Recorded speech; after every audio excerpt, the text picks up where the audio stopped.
6-pound trophy, bragging rights, and this year means a lot about playoffs. Warren coach Bo Embry has an overall record of 18, 1-1 all-time against Monticello. Hootens.com picks Warren by 8. Okay, and to close it out, Star City favored by 26 over Helena. Football fans, where else can you find great food and a gift for that someone special? Colton's Steakhouse and Grill. Colton's has hand-cut USDA choice steaks, seafood, ribs, chicken, half-pound burgers, and melt-in-your-mouth homemade yeast rolls. Colton's gift cards are perfect stocking stuffers for coworkers, family, friends, anyone. So give Colton's Steakhouse and Grill this holiday season. Stop by at any Colton's to get yours. Colton's Steakhouse and Grill. Train, gain, enhance, enrich. Train for a job, gain new skills, enhance your career, or enrich your future in one of Arkansas's 34 public colleges and universities. In addition to the private institutions, Arkansas is rich for opportunities, including scholarships, to help pay your way. The Universal College Scholarship Application Portal opens on October 1st. Apply today at scholarships.adhe.edu. America's tastes go from sea to shining sea. But this summer, American taste buds will unite around steak. Whether for a barbecue or dinner for two, steak answers the call with plenty of sizzle. So raise your grilling tongs, salute an American icon, and together proclaim, United We Steak. Join America at UnitedWeSteak.com. Beef, it's what's for dinner. Funded by beef farmers and ranchers.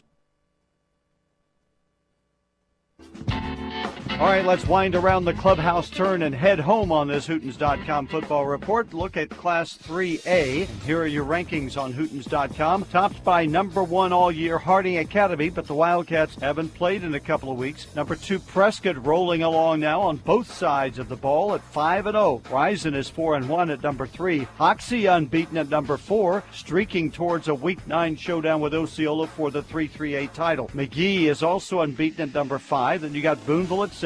Newport, the only 8-0 team in Class 3A football, taking a bye week this week with a number 7 ranking. 8 is Glen Rose, then Camden Harmony Grove at number 9, and Charleston, the pole sitter in the 1-3A, moving up in the top 10 for the first time this season.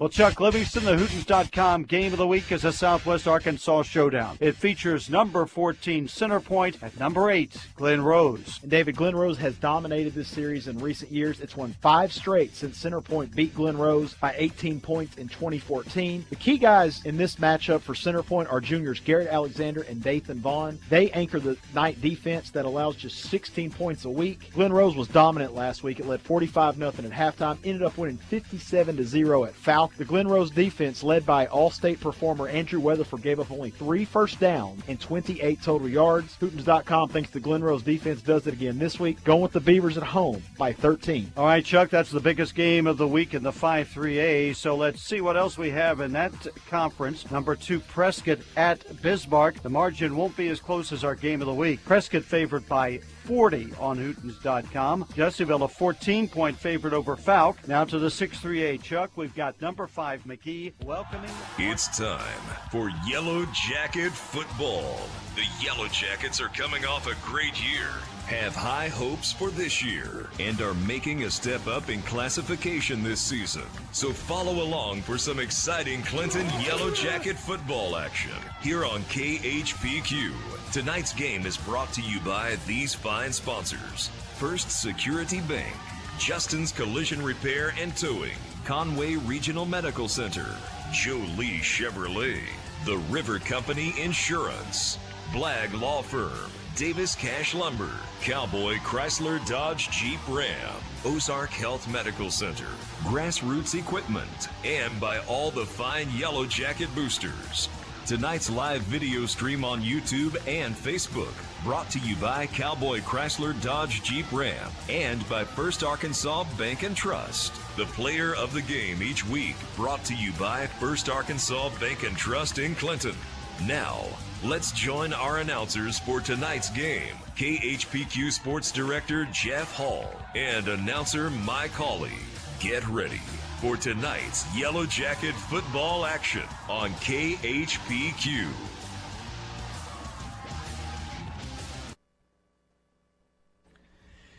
And good evening, ladies and gentlemen. I'm Jeff Hall. My colleague joins me.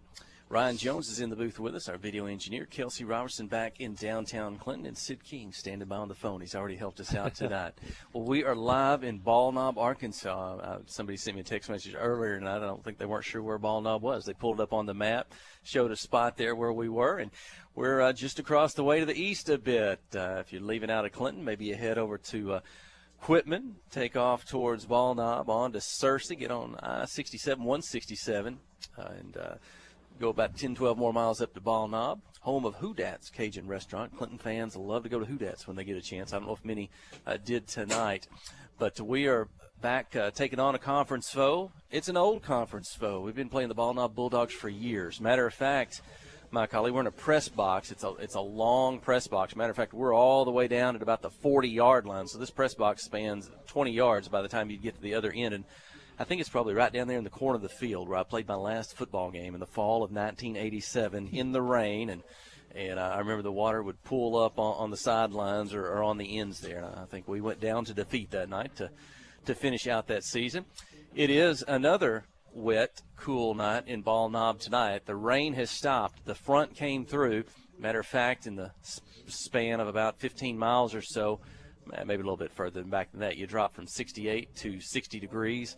Went through the rain a little harder, and then it finally stopped. So it's going to be a little bit damp out tonight. I know folks can't hear what's going on besides us as we're sitting in the booth tonight. But it will be wet out. My collie's been in. He's been down on the field. There's a breeze blowing in from the west, which he anticipates will affect things when the football is in the air. So, folks, if you're coming to the game or about to arrive, hope you got your jackets, some caps, or wrap up a little bit and settle in for some football here at Ball Knob. We'll take a short break, back to the studio. First commercial break. Stay with us. You're listening to KHPQ in Clinton. High school sports. Friday night at the stadium is not the time to worry about your finances. Let First Arkansas Bank and Trust ease your mind with their mobile banking capabilities. You can check your balance, transfer funds between accounts, and even find the nearest ATM for dinner after a road game. The free mobile app is available on the iTunes Store and Android Market. You can cheer loud and proud for the Yellow Jackets because First Arkansas Bank and Trust has you covered. See a branch for more details. Equal housing lender, member FDIC. The Blagg Law Firm is a proud supporter of Clinton High School Yellow Jacket sports. When you need an attorney, call the Blagg Law Firm. Whether it's an injury accident, criminal defense, DWI, family dispute, or Social Security disability, Ralph Blagg believes in equal justice for all. Located on Court Street in downtown Clinton and on the internet at blagglaw.com. The Blagg Law Firm, a proud supporter of Clinton High School sports.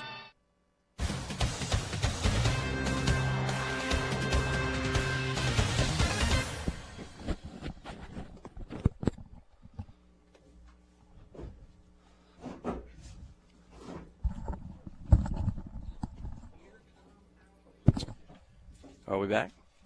Did I lose you, Kelsey, for a moment? Back to the commercials. They had the national anthem folks just down below us on the Ball Knob side, folks standing up. And it was senior night here at Ball Knob. They had a little bit of short pregame activities before the contest. Now the Bulldogs have made their way out of the locker room, dressed in all blue, white numerals, white helmets. And here come the Clinton Yellow Jackets on the road tonight. Black pants, white jerseys, gold helmets, and a big night it is, taking on the Bulldogs because Clinton's still looking to pick up their first win on the season. Coming off last week's home loss against conference-leading Stuttgart Ricebirds. Tonight they'd like to put a win in the column and pick up a little momentum as we move towards the last 3 weeks of the season. Let's bring Mike Holly in. We're minutes away from the kickoff, and we'll get you set. Yeah, it's a cool, brisk night here in Ball Knob. Wind's coming out of the west. That's going to affect the ball game tonight. We've got a 7-mile-an-hour wind gusting up to 18 miles an hour. Those flags down to our right in the east end zone are stretched completely out. I said before the ball game, this might be a night for Ulrich Infante to set some type of record for a field goal. I saw him a few weeks ago at Clinton in practice with just a little bit of wind behind him. He kicked one from 48 yards. Man, he's got a real win tonight if the Yellow Jackets head toward that east end zone. Yellow Jackets come in tonight with a record of no wins, 7 losses. They're 0-4 in conference play. That hasn't happened since 1999. The Yellow Jackets started 0-7. Yellow Jackets lost last week to number 5 ranked and league-leading Stuttgart by a score of 35-7. But they did get 11 first downs against that vaunted Stuttgart defense. Got the ball inside the 10-yard line 3 times. The offenses seem to get better and better each week. Ball Knob coming off a win last week over Heber Springs. They trailed 7-0 at the half. Heber turned the ball over twice deep in their own end of the field. Ball Knob had short drives to the end zone, scored 35 points in the second half, and they beat Heber by a score of 35-14. They're 4-3 on the season. I would say all 3 of their victories, or at least 2 of those victories against very poor teams, and they are 2-2 in conference. They have a win over Little Rock Mills and that win over Heber. I think really surprising about their scores, you look at that Little Rock Mills game, and they beat Mills 14-7. How did they hold Mills to 7 points? I don't know if Mills had players out that night or what. That's the only score that jumps out at me, that how did they keep Mills to 7 points? They were so explosive. And so as both teams are preparing for the kickoff here heading to the sidelines, the Yellow Jackets have not played here since 2009. And if you've got a great memory, you'll remember the Yellow Jackets scored in the first quarter, led 7-0. That lead held up all the way till about 4 minutes to go in the game. And then two long passes, final 4 minutes, and beat the Yellow Jackets here by a score of 14-7. Ball Knob went on to win the conference title that year, but that was a good young Yellow Jacket team in 2009, featuring Parrish, Hunter Trees, Jay Kink, and the next year, 2010, the Yellow Jackets went 9-1, won the conference championship, and went on to the playoffs. So that's the last time they've been here. That's 2009. We sit on the other side. There's a press box over there on the south side of the field. And now they've in 2010 they came across the field and built a brand new section on the district side plus the press box. So now they've flip-flopped the field basically since 2009. They've done some upgrades since we've been here. So it should be a good game tonight. I think this is a winnable game for the Yellow Jackets. The kids keep practicing hard. Coaching staff keeps pushing them, and just hope maybe get something. Maybe get a break door away. All these kids need just a little bit of confidence. So they have definitely not given up. They played it didn't show it on the scoreboard, 35-7, but if you knew how good Stuttgart was, and the Yellow Jackets really beat the football against them last week. We're hoping for maybe tonight's the night we break through. We're just moments away from the kickoff. The Yellow Jackets will receive to start the ball game. Well, I think the kids are ready because they got it lined up, and we are underway. Kickoff down the field. Yellow Jackets to receive, fielded at the 15, the 20, back to the middle of the field to the 25, making a move, still on the feet, up to about the 27-8-yard line. The Yellow Jackets will have it there to start their first offensive drive. Yeah, Yellow Jackets first attempt. There's Cody Davis on the return. Field's a little bit damp.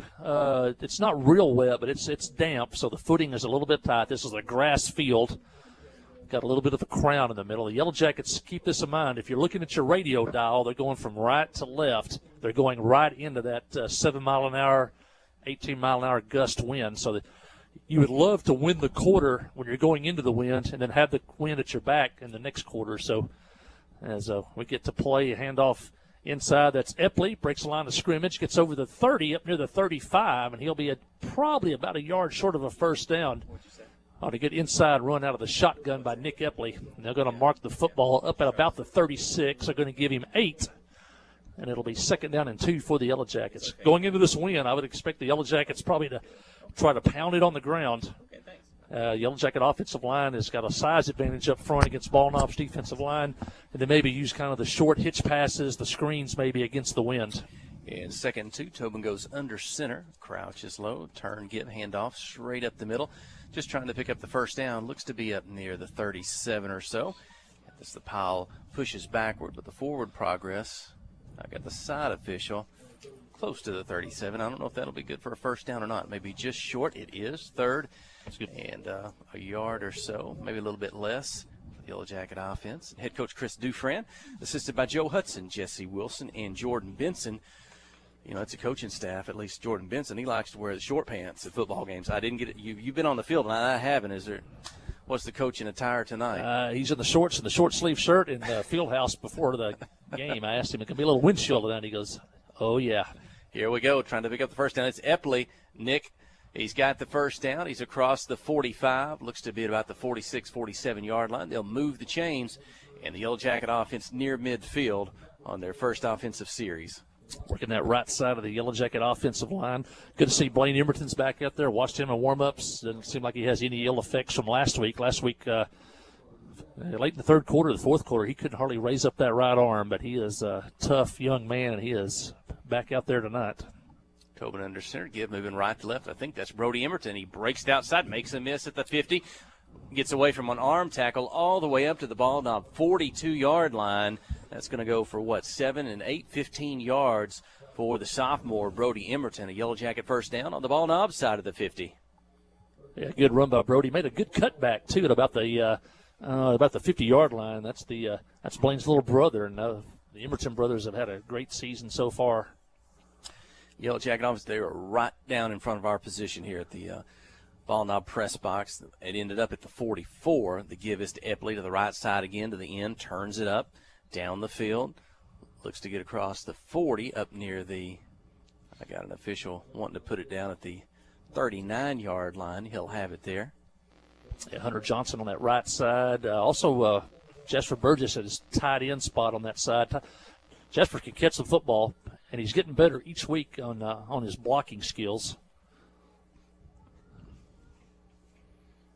Yeah, we look to highlight that offensive line for the Yellow Jackets to play. Give, quick handoff up the middle. Low on his shoulder, first down up to the 25. Ball may have come loose at the end. Kind of looked like a scramble, but I don't see a turnover signal. I think it's Yellow Jacket football all the way up to the 24, almost the 23-yard line. Jacob Hutto on the carry. Well, the ball knob player thinks that they recovered a fumble, but I don't see that. That's not the signal by the official. Yeah, Jacob Hutto on the inside carry. The fullback blast keeps that defense honest, looking for everything on the outside. Then you pop it to Hutto, who's really quick getting through the hole, and the Yellow Jackets have a third first down in this opening drive. Back under center's Tobin. They give Epley, this time trying to get the left side. They try to get him in the backfield. They do. There's a flag on the play. It's a loss. That flag's thrown in the area, and I see the signal pointing towards the offense. That's usually a holding call and maybe a spot foul, so that foul may have occurred behind the line of scrimmage. And let's see if they tack on 10 more. Looks like they're going to start the walk-off from the 26. Would have been a loss of about 3 from the original line of scrimmage. It is a holding call. But is he going to step back? He's going to come back to the original line of scrimmage, I think. That'll save 10 yards, and it'll be first down and 20 for the Yellow Jackets. 8:53 in the opening quarter. Yeah, we talked about this all year long. The offense this year is, you don't want lost yardage plays or penalties, and here we get one on first down. Now it makes a first and 20, and remember, we're going into the wind. So we'll see if the Yellow Jackets can convert this. Back in the shotgun, we got 3 potential receivers on the left side, the short side of the field. Epley, Brody Emerton, and Jasper Burgess. Looks like he's going to be in an up position. And then we've got Blaine Emerton out on the right side. Tobin's in the shotgun with Jacob Hutto just to his right. Call for the football. Brody Emerton goes in motion behind Tobin. Fake the handoff, roll to the right, look to pass quickly down the middle field. Caught by Jasper Burgess. 25-20 the right side. 2 men take him down, but he's up to the 17-yard line, and that'll be a pickup of about 13 on the throw and catch. No, excuse me. That'll go for end up being 15 and second down and 5. Good throw and catch that time as Jasper Burgess lined up in his tight end slot, went about 10 yards down and out. Nice pass by Brody. Nice short pass. Wind didn't bother. It also had Brody Emerton open also out there in the flat. Back under center. Handoff. End up inside. Breaking away from tackle. Spinning up to the 6-7 yard line. It's Brody Emerton. And that time he had a lot of traffic to get through at the line of scrimmage and through. And he just seemed to kind of spin away from it. And not nary a glove much on him until he got up inside the 5. The Yellow Jackets first and 20 were converted. Now the Yellow Jackets have first and goal at the 9. They would love to jump into the lead first here. They are marching down the field here against the Bulldogs at home. Down low is Tobin. The give is to Epley. He's getting to the right side, getting to the end, stretched out. They'll bring him down. Might have been a loss on the play if they keep it at the 4. That play's been successful so far tonight. Ball Knob got some penetration that time out on the outside. No, it's back at the 7, excuse me. 2nd and goal. Ty Pruitt and Hunter Johnson on the left side of the Yellow Jacket line. Is it Alex Louder? Is at the center. And that'll be a little bit the wide side of the field where there's 2 receivers. Huddle goes in motion left side. Tobin's going to take the shotgun snap, and he's going to run with a quarterback draw up the middle, but the whistles blow. They stop the play, and we're going to back it up to the Yellow Jackets 5 more. I hate that play. I think Yellow Jackets had on that quarterback draw. Tobin had plenty of room maybe to score on that. The Yellow Jackets got called for a procedure penalty. Now it backs it back out to the 12, and 2nd goal from there. This drive started at the Clinton 28-yard line.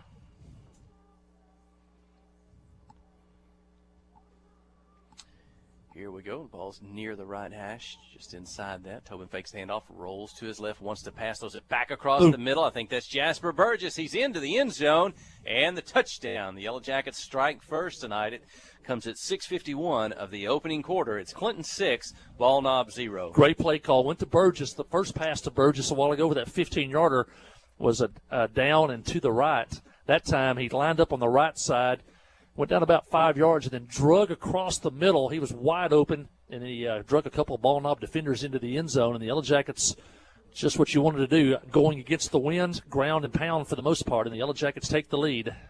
The snap, they get it down. Epley does. The kick is up, and it's good. Clinton 7, Ball Knob 0. You're listening to KHPQ and Clinton High School Sports. Friday night at the stadium is not the time to worry about your finances. Let First Arkansas Bank and Trust ease your mind with their mobile banking capabilities. You can check your balance, transfer funds between accounts, and even find the nearest ATM for dinner after a road game. The free mobile app is available on the iTunes Store and Android Market. You can cheer loud and proud for the Yellow Jackets because First Arkansas Bank and Trust has you covered. See a branch for more details. Equal housing lender, member FDIC. The Blagg Law Firm is a proud supporter of Clinton High School Yellow Jacket sports. When you need an attorney, call the Blagg Law Firm. Whether it's an injury accident, criminal defense, DWI, family dispute, or Social Security disability, Ralph Blagg believes in equal justice for all. Located on Court Street in downtown Clinton and on the internet at blagglaw.com. The Blagg Law Firm, a proud supporter of Clinton High School sports.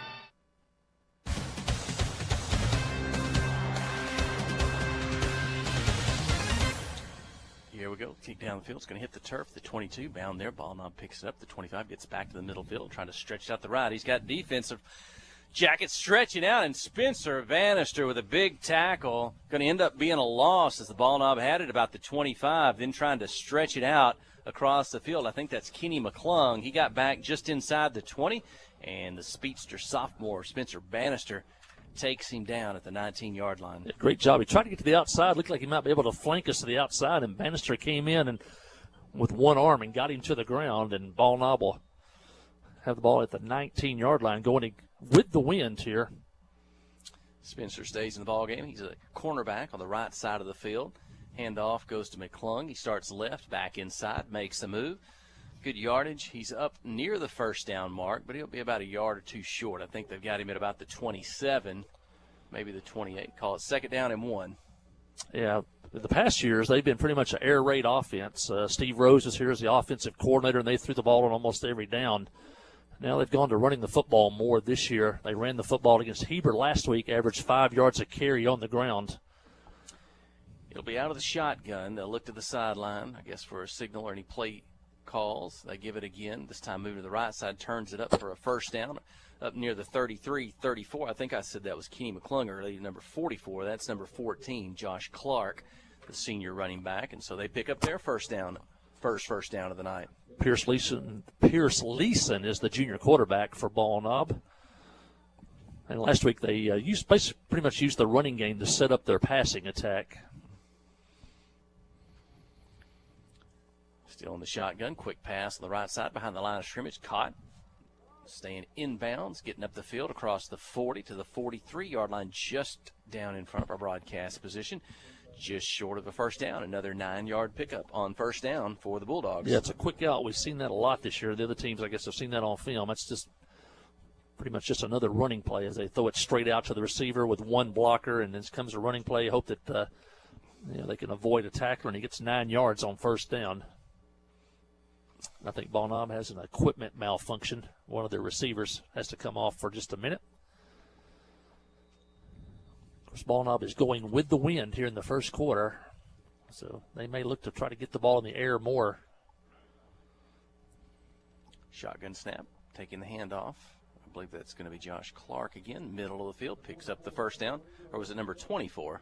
Might have been Michael Wingo, maybe. Flag on the play. First down may not stand. Face mask on the Yellow Jackets, so it will be a first down.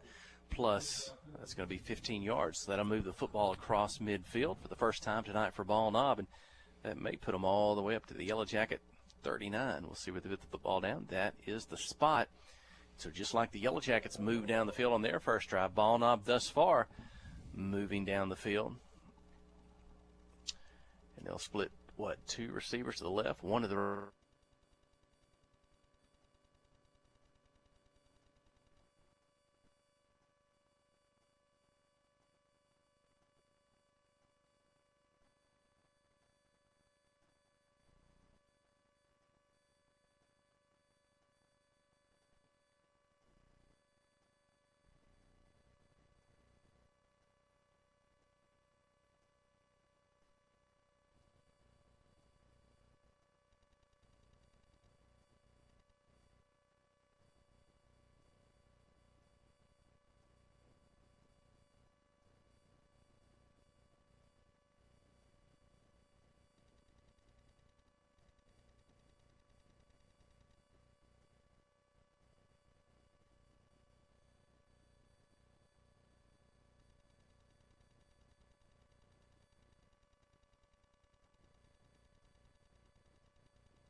from local professionals right where you live. Decisions are made here, and so are relationships. From personal banking to business to mortgage, First Security is here for you. First Security, only in Arkansas. FSBank.com. Member FDIC, Equal Housing Lender. Oh, we almost picked it up before he did.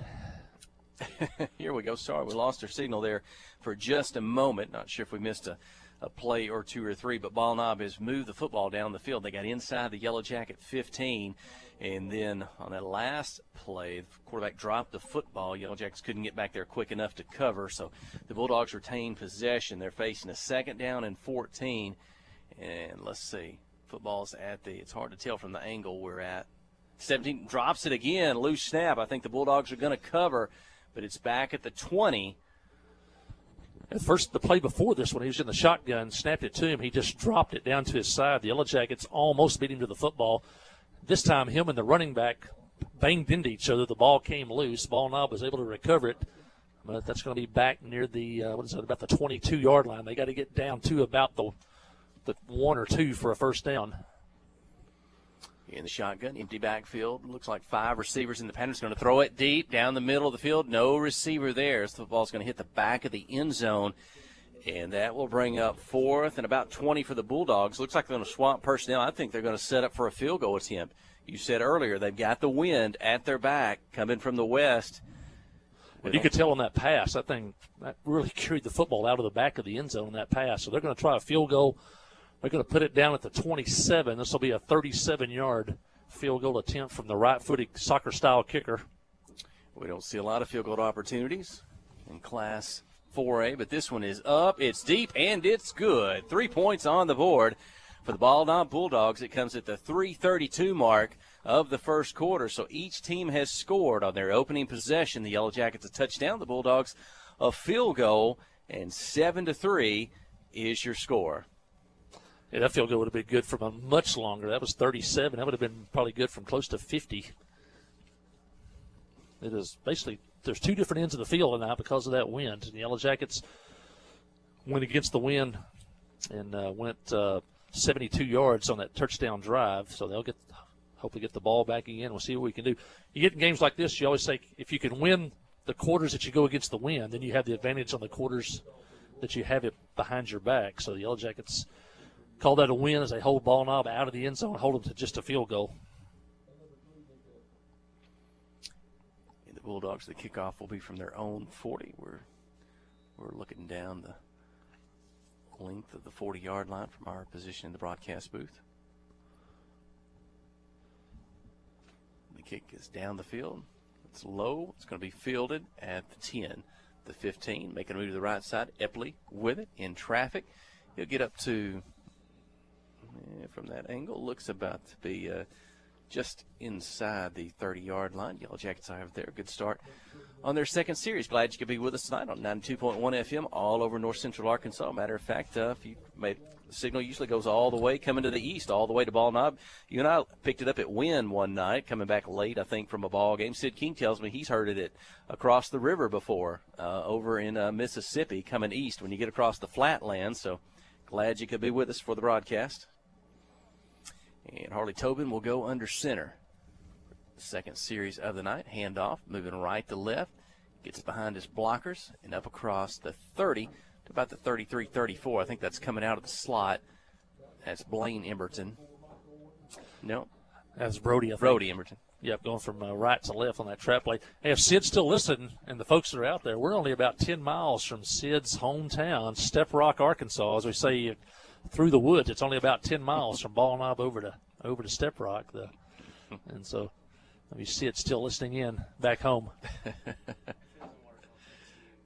Handoff Epley to the right side, gets to the end, turns it up in traffic.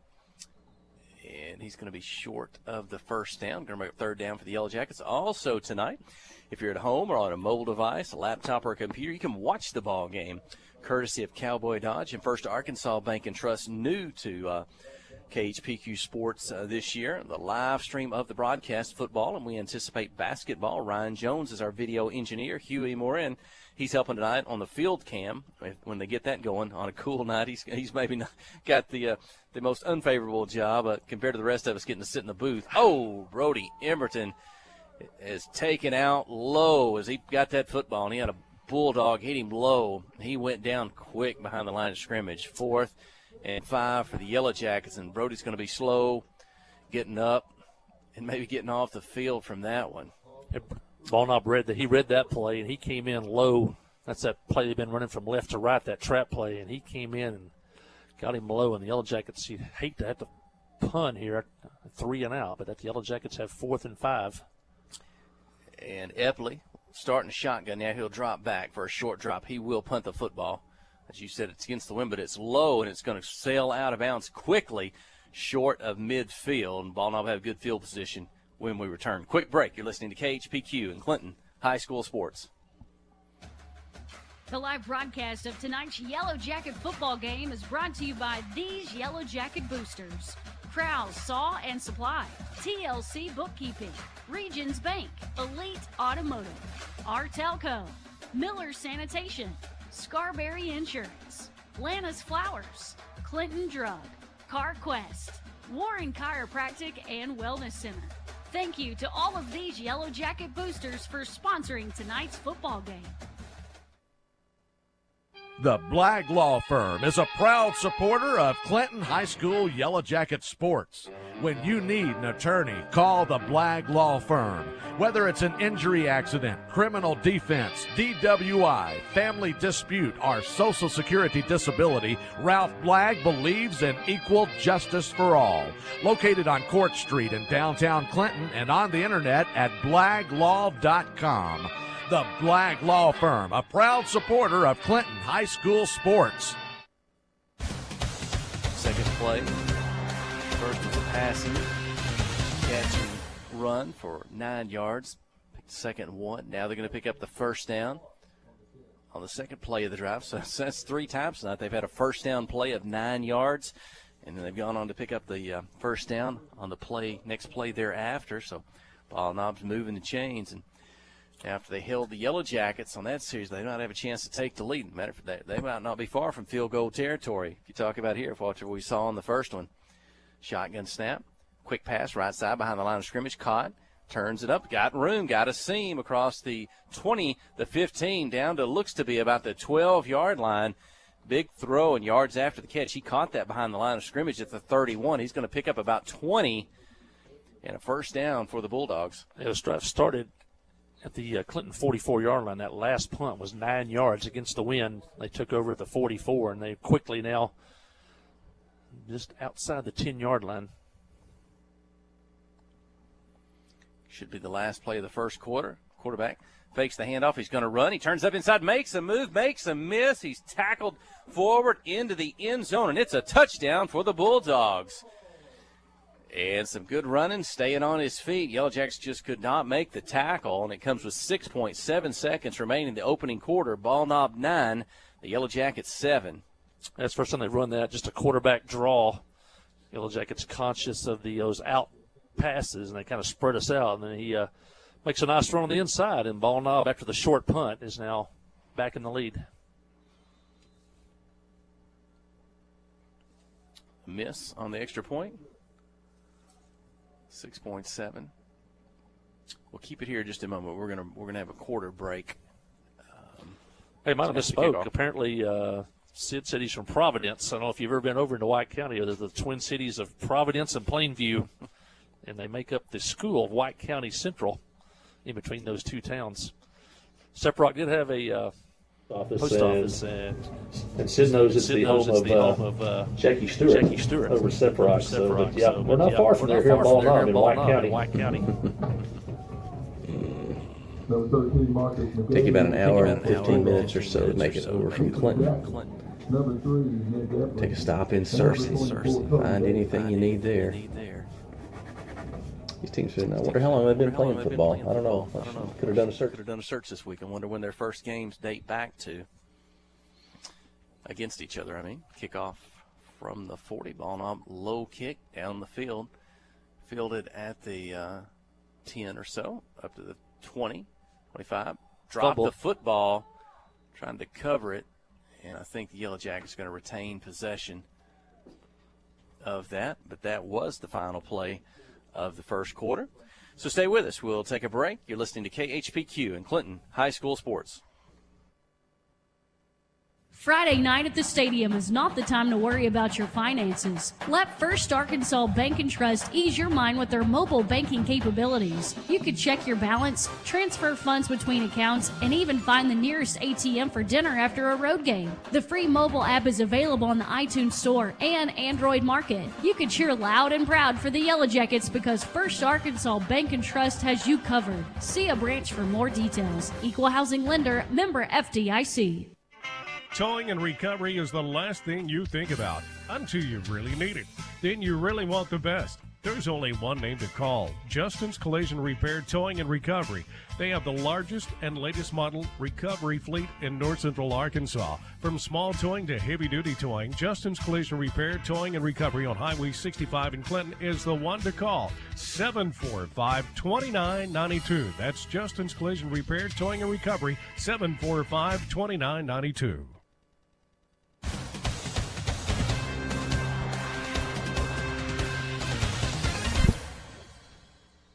Quickly, we're going to start the second quarter. Pass from Tobin, caught by Blaine Emerton. He's tackled quickly, but up at the 33-yard line. It'll be right at the first down marker. The chains across the field on the visiting side. The pass complete on the home side, our broadcast position.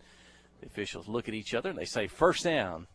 So both teams are moving the football, picking up yardage. Yellow Jackets going to try to get points back on the board. This may be one of those nights where like in tennis, you might have to score every chance you to serve, and you're going to see who's going to break serve. The Bulldogs broke serve on the Yellow Jackets once, but can they get back on the board and regain the lead? Tobin the handoff to Hutto up to the 35. The pile will push back from there. Short gain. We'll call it 2 yards. Ball Knob scored about 10 seconds before the end of the first quarter. So they end up winning that first quarter, going with the wind 9-7. Yellow Jackets now are going with the wind to their backs now. So And we saw that first play of the second quarter as Tobin threw his longest pass of the night there, about a 10-yard in route to Blaine Emberton, and for a first down. The Yellow Jackets are looking at 2nd and 7.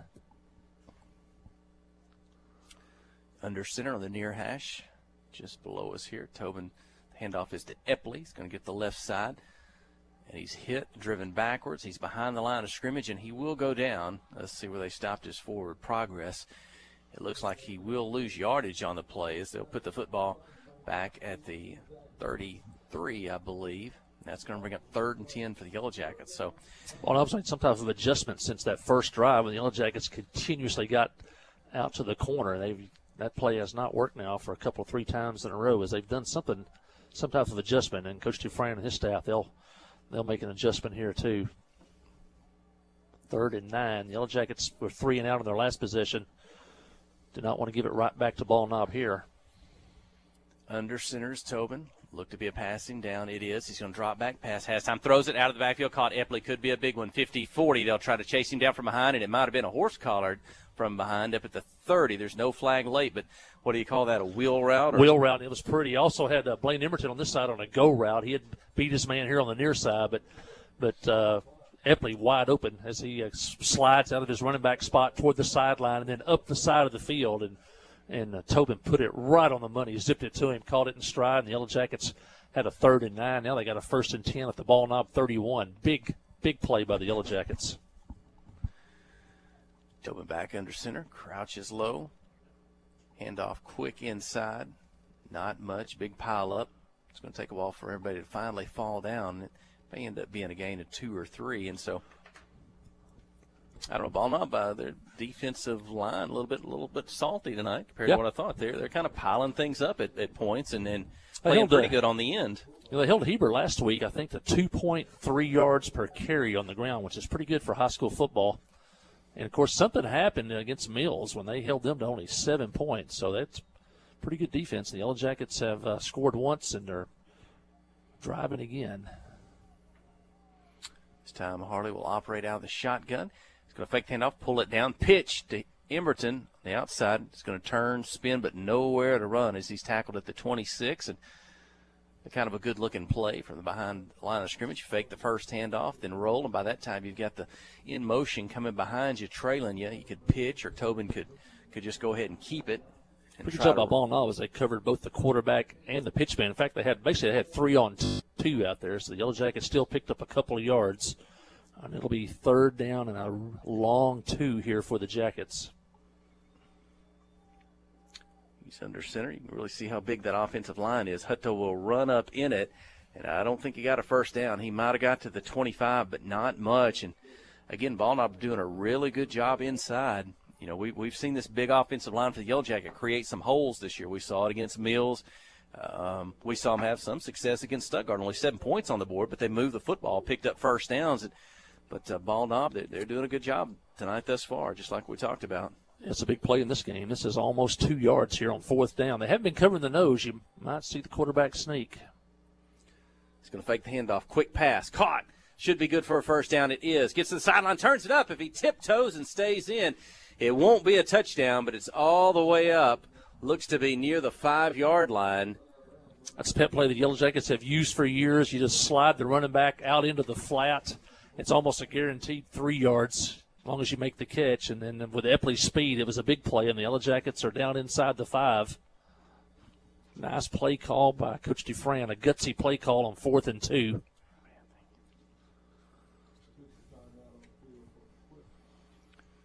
It's the second equipment malfunction for Ball Knob. The second player's having to come off the field tonight. That's a big linebacker for Ball Knob, and the Yellow Jackets are knocking on the door here. Trailing 9-7 with 7:42 and clock running in the second quarter. Tobin's under center. I thought there was movement Fumble, by but he one got back on it. Both teams. Tobin, that ball did come loose. He dives, as you said. That'll bring up 2nd down. I don't know if he lost a yard or not. Kind of the ball squirted forward just a bit, so it's about the 4 or 5 yard line. Ball Knob's got tough when we get near the goal line, but when you get near the goal line, the defensive backs don't have to worry about anybody running behind them. Everybody's just coming forward, so it gets tough yardage when you get down there inside the 5 yard line. Offensive line has got to win the battle down there near the goal line. They're going to blitz up the middle, and when you think they might just blitz by you and you get a hole, they go low and they take the feet out from Nick Epley behind the line of scrimmage. The ball not selling out for the run. They're trying to guess, and they've guessed right on 2 plays. They guessed wrong, though, on 4th and 2 when the Yellow Jackets hit that big pass play. Now, that's a loss of yardage. That's out near the 5-yard line. The Yellow Jackets are going to take a timeout and talk about this one. 6:37. Let's go ahead and keep it here for the moment. Other games around the conference. Heber travels to Batesville Southside tonight. Next Friday night will be the Battle of the Little Red. That game's been going since 1939. The Yellow Jackets have a 2-game lead in the series. This will be the 5th year of the trophy game, and the Yellow Jackets have held the trophy for 4 years. The game will be at Jim Tummelson Field next Friday night, and we definitely need a huge crowd out there. The Yellow Jackets try to keep the trophy once again for another year. Also, all next week there will be charity drives, diapers and baby wipes, and also trying to raise funds for the Make-A-Wish Foundation. Last year both schools raised about $5,000 apiece, and they sent a young lady from Clinton Elementary School on a Make-A-Wish trip to Disney World. And so that was a great thing, and we're hoping to do it again this year. Normally it's the first game of the year. This year's the 9th game of the season. But Heber's at Jim Tummelson Field next week. You definitely do not want to miss that. Well, the big fourth, well, it's 3rd down, right? 3rd down from about the 5-yard line. Tobin fakes the handoff. He wants to pass back of the end zone. Caught. It's a touchdown. Blaine Emberton, I believe. They got along the look to be the back of the end zone. I think that's as far away from us as you can get. It's a touchdown. 13-9. Yellow Jackets on top, and look for Aldrich Infante to come out and try to make it 14. Again, kicking with the wind at his back. He may get a chance for one of those long field goals tonight. And a flag down. Ball not was moving around a whole lot up there. But it's going to be procedure against the Yellow Jackets. I don't think that's really going to matter tonight as far as the distance on an extra point, but it is going to back it up 5 yards. Nice drive by the Yellow Jackets. That was 77 yards on the drive for the Yellow Jackets. The big play was a 4th down and 2 pass to Nick Epley. They kept the drive alive. The snap, the hold, Epley, the kick is up. And it's good. It's the Yellow Jackets 14, the Ball Knob Bulldogs 9. 6:31 in the second quarter when we return. You're listening to KHPQ and Clinton High School Sports. You know, life here wouldn't be the same without a sense of community. This is a wonderful place to live. The home of the Chuck Wagon Races, Greers Ferry Lake, and of course, Joe Lee Chevrolet. You know, Joe Lee Chevrolet is famous for fairness, honesty, and square dealing. Now for 4 generations. Sure, you can buy a new Chevrolet car, truck, any other place, but this isn't anywhere. This is home. They invite you to come on down to Joe Lee Chevrolet, where they have large rebates and incentives plus low interest rates. Joe Lee Chevrolet, Highway 65 South in Clinton. Wherever the river flows and however the game goes. The River Company is a proud sponsor of Clinton Yellow Jacket Sports. Just like in sports, you want someone who has your back. The professional team at the River Company Insurance does just that. They'll work hard to find you the most coverage at the best possible price. Whether it's business, farm, ranch, personal, or automotive, the team at the River Company will get you exactly what you need. Sports is a team effort, so come join the team at the River, formerly S&P Insurance. Good coverage. Yellow Jackets attempt the onside kick. We saw it successful last week in the opening kickoff against the Stuttgart Ricebirds. This one, that was a good fielding, able to snag that football at the 50 by the front lineman there for the Bulldogs. Maybe the 49, 50, somewhere in there. They'll have the football with good field positions. I'm trying to gamble just a little bit there and see if they could capitalize after that score and get the football right back. We've seen the Bulldogs score twice tonight, a field goal and a touchdown. I was going to mention last week, Ball Knob recovered an onside kick in that second half against Heber. That'll be something we'll have to watch as this game goes on tonight. Shotgun handoff across the 50, up near the 47-yard line. The carry by Josh Clark, I believe. Tacklers getting up. Josh Witt was in on that. Try to stop them on the ground here. Trying to make them pass. If they're going to pass, this is the quarter they're passing into the wind. So good job on first down to hold them to 3 yards.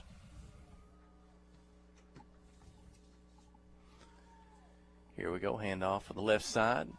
Turning, spinning, running. Flag on the play. Up across the 40. First down if it stands, but this one might be a hole as well. We'll see. Looking for the officials to signal each other. Football's at the Yellow Jacket 39. Flag was just kind of thrown as the back was coming. Another face mask against the Yellow Jackets. Okay. The 5-yard variety of the face mask penalty, so it's up at the 34. Ball Knob will have the football.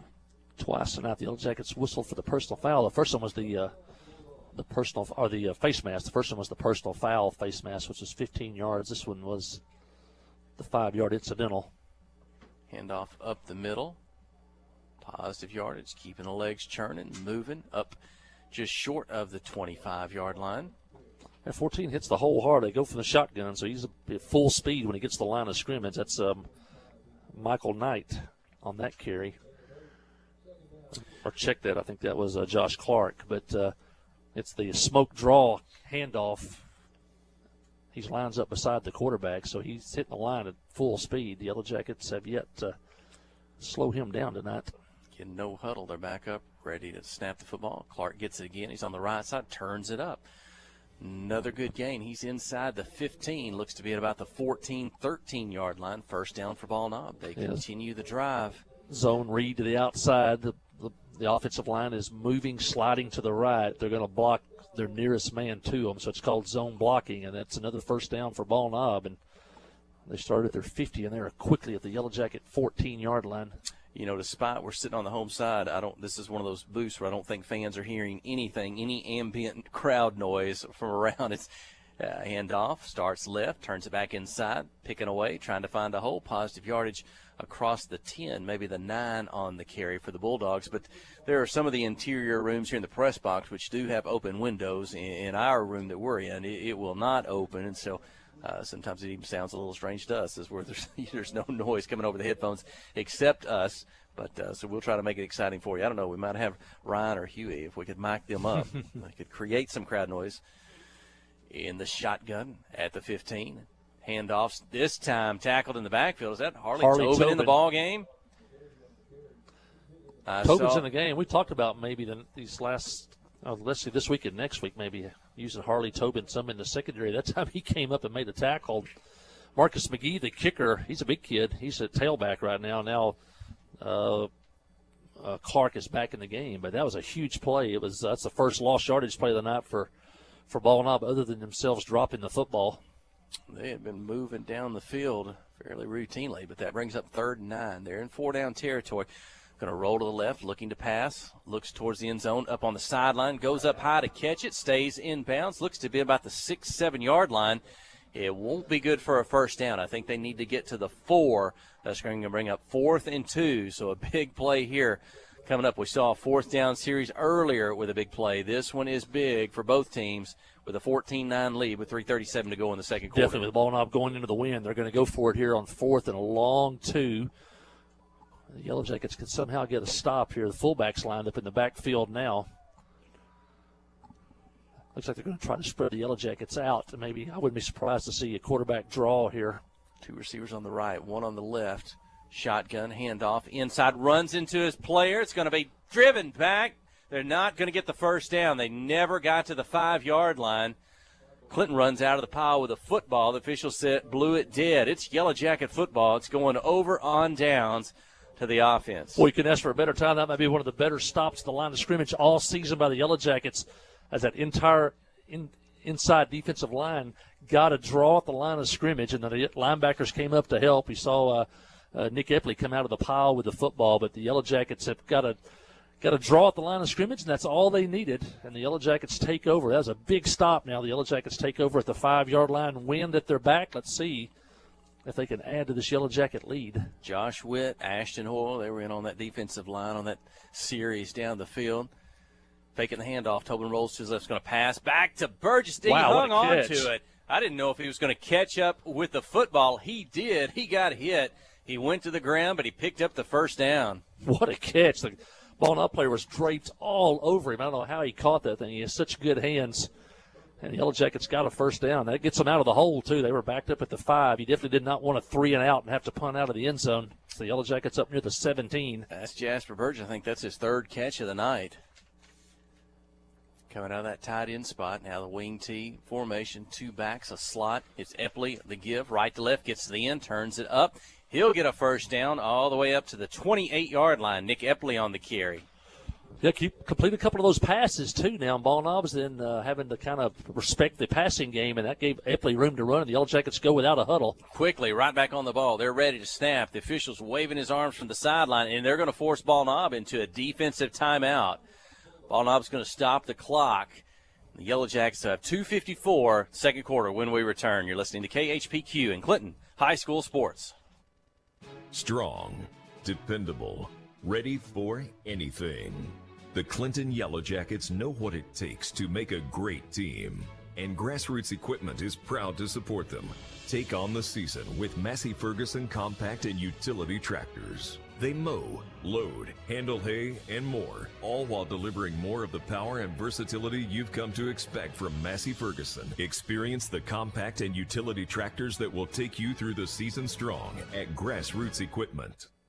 We have partnered with Carti to bring world-class cancer treatment to Van Buren County. Some chemos are between 1 to 2 hours to 8 hours. So when patient is sick, diagnosed with the cancer, traveling to Little Rock, that's a pretty long day for sick people. Back in the old days, you had to get on the interstate, go to Conway, or go to Little Rock to get your chemo treatments. My mom, for a year and a half, was able to take them right here in Clinton, Arkansas. Big peace of mind for my mom. Ozark Health, your community hospital.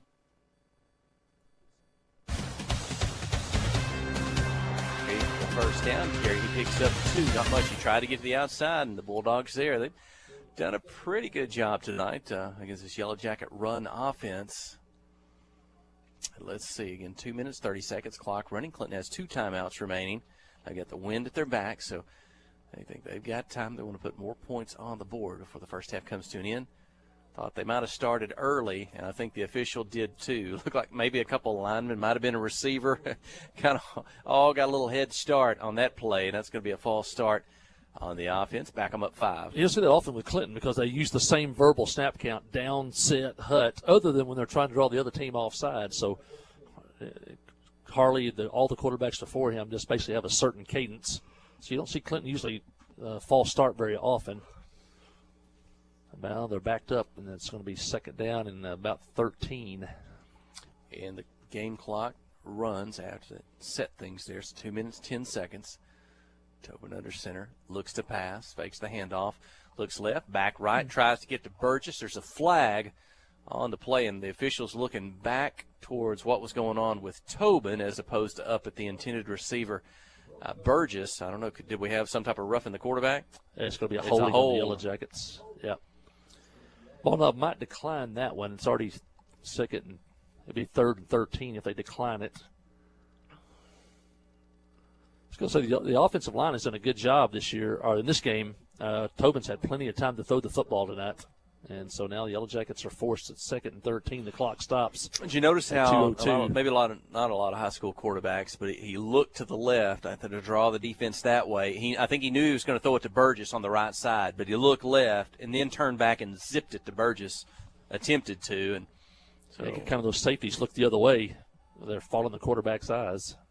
Shotgun snap a little bit high, pulls it down, wants to pass. 3 receivers in the pattern. Is that right? Flag on the play. Tobin's going to tuck and run.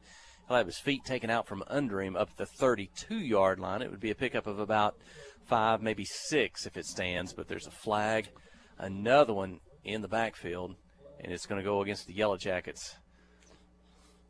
It's going to be the most penalties we've seen this year against Clinton. It looks like Ball Knob could have it 4th and 7, or they could force the Yellow Jackets back. That flag's at about the 21. That would probably go back inside the 10-yard line. They're going to decline it, and the Yellow Jackets will have to punt, and the defense will have to try to get another hold with 1:51 left in the first half. But we are kicking chop block. Kicking with the wind here. And I was going to say, Aldrich, it's going to be good enough for him to kick off the tee with this wind, and that's what he's going to do.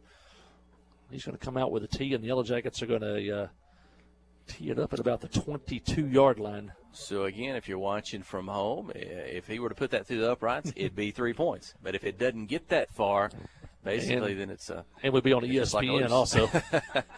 He's going to kick it down the field. It's going to hit inside the 30. The 25 go out of bounds there. So just like if it was a traditional punt in the air down the field, it's the same coming off the tee, and it goes down to the ball knob 26-yard line. So that'll put the Bulldogs back just a bit on their side of the 50 with 1 minute, 41 seconds remaining in the first half. Clinton leads 14-9. Each team has 2 timeouts remaining in the half. It's about 46 yards on the punt and out of bounds, and ball knob will take over the 26, and the Yellow Jackets could not take advantage of that goal line stand. Now see if they can keep them from scoring here in the final 141.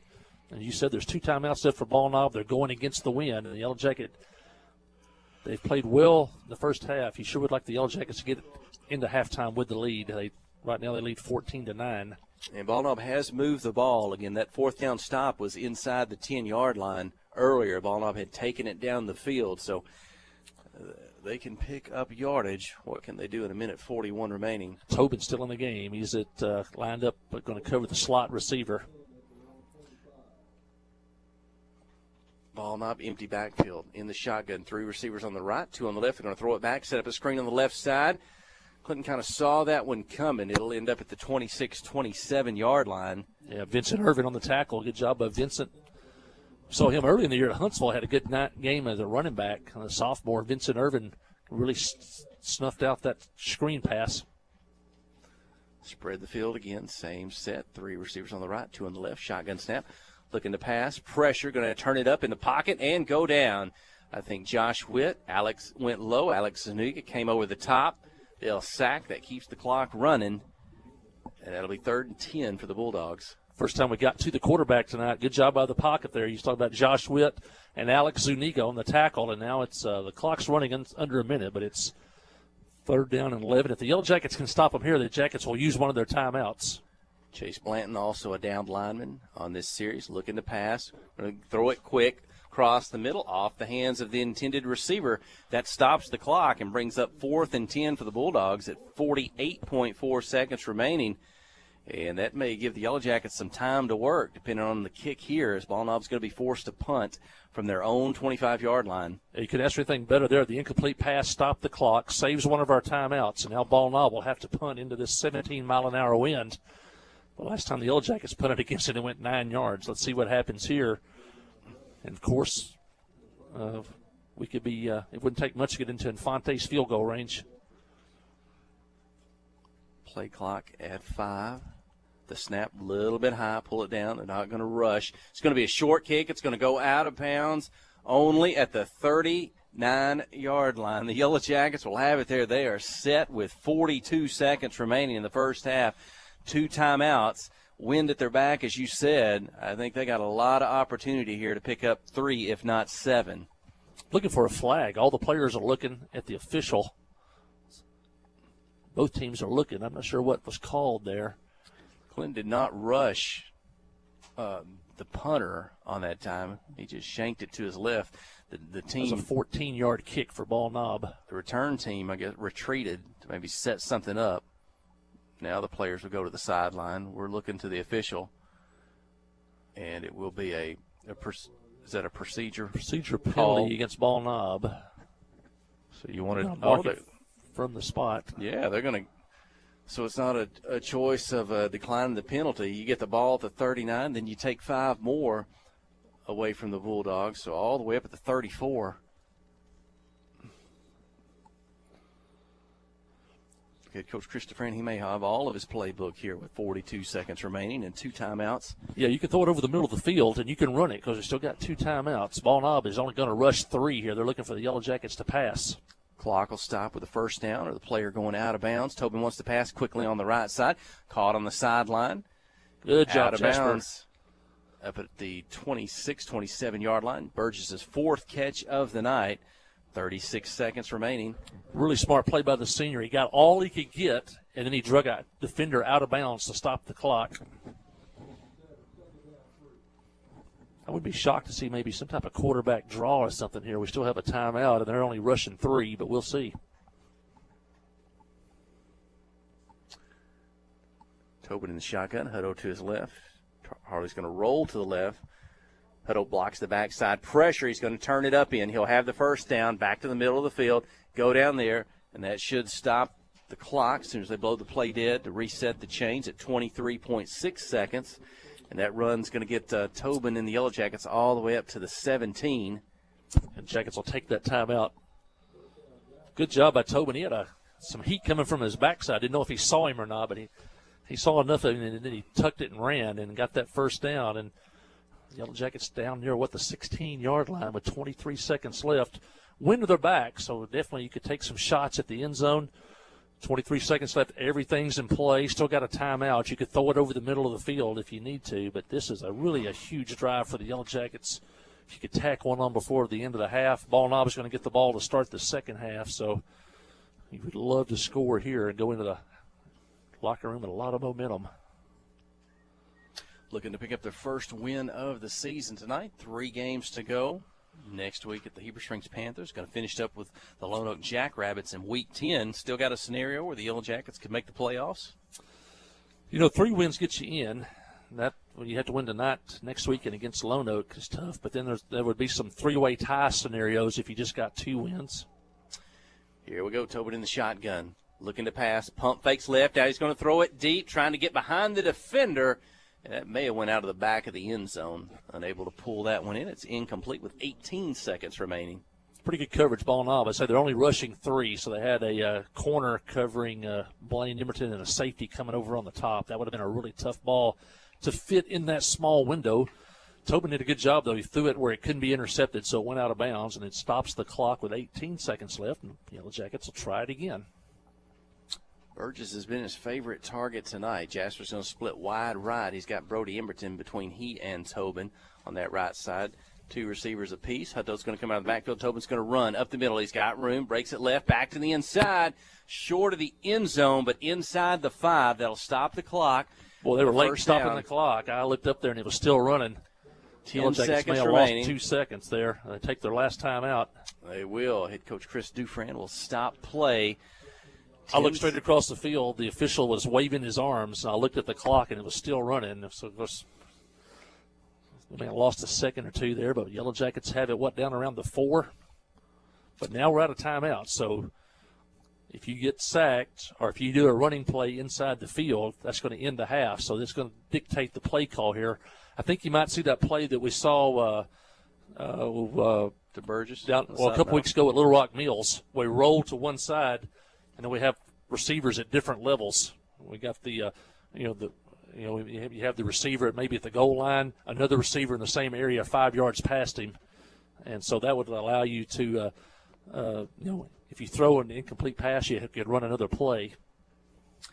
And the football will be on the left hash, the visiting side, just a bit, the wide side, the right side. They got 3 receivers there, Epley, Brody Emerton, and Jasper Burgess on the right. Hutto's to the right of Tobin. Now he's going to send Epley in motion back to the right. He's going to roll to the right, just like you said. He's got 2 receivers, and he hits him. Touchdown.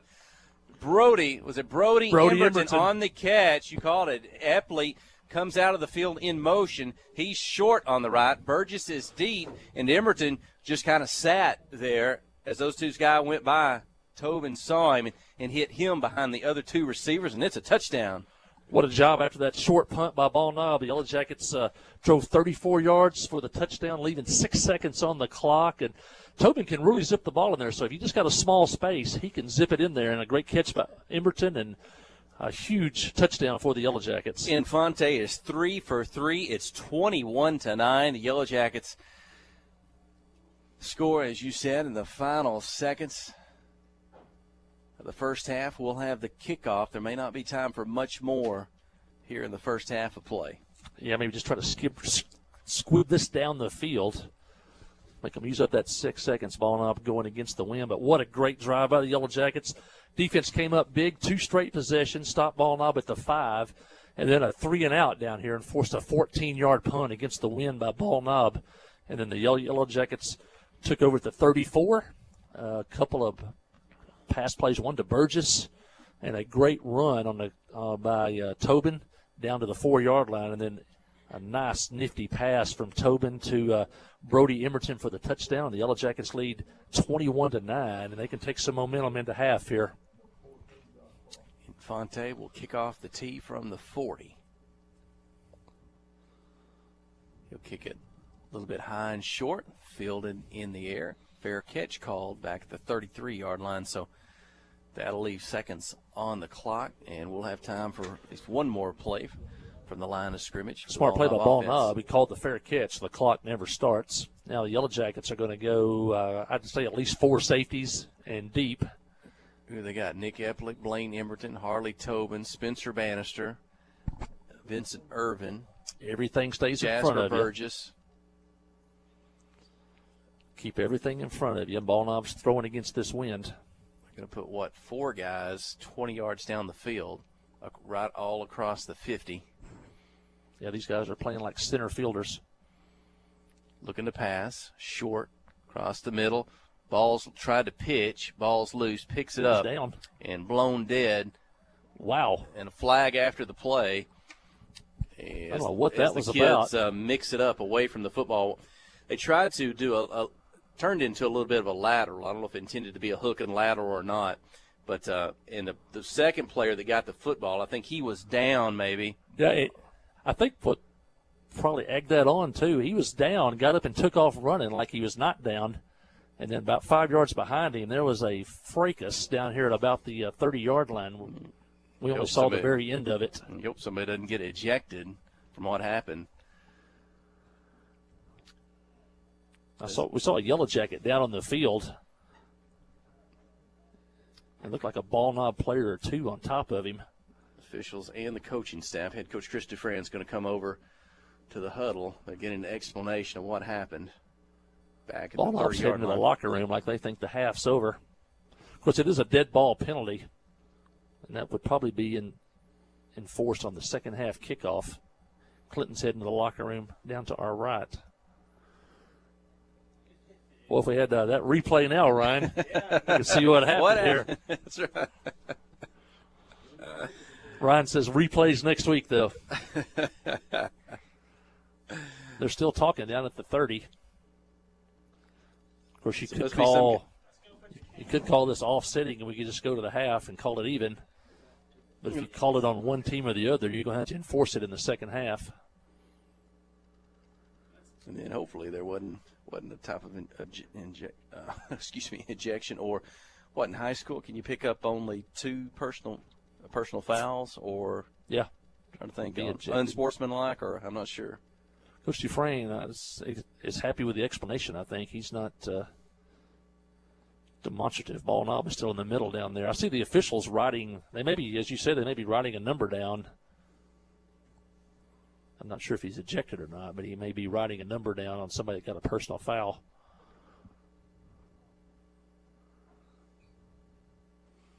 And first time we've seen anything like that happen tonight. So other than that, it's been good. And Coach Staff gives the official a pat on the back, so they're both at least know the conversation's come to the end, as both coaches are going to head to their respective locker rooms. The officials should tell us what happens, but they're heading to the locker room too. Maybe we'll find out in the second half. Well, hey, glad you were with us for the first half. It's 21-9. The Yellow Jackets on top. Let's go back to the station here for a few moments. Oh, maybe here's the call, Mike Holly, before we break. The official's looking up to the public address announcer, but I'm not sure that he did a motion. I didn't see an official signal. They just now started the 20-minute clock, too. Oh, okay. So, hey, back to the studio for a few moments. Stay with us. You're listening to KHPQ and Clinton High School Sports. Strong, dependable, ready for anything. The Clinton Yellow Jackets know what it takes to make a great team, and Grassroots Equipment is proud to support them. Take on the season with Massey Ferguson compact and utility tractors. They mow, load, handle hay, and more, all while delivering more of the power and versatility you've come to expect from Massey Ferguson. Experience the compact and utility tractors that will take you through the season strong at Grassroots Equipment. The all-new Cowboy Chrysler Dodge Jeep Ram and Clinton is gearing up for football season. Yep, we've got a huge lineup of Rams that are sure to fit all of your tailgating needs. So put on that lucky jersey and score huge savings during the summer clearance event. Can't wait to see you at the all-new Cowboy Chrysler Dodge Jeep Ram and Clinton and at cowboycdjr.com.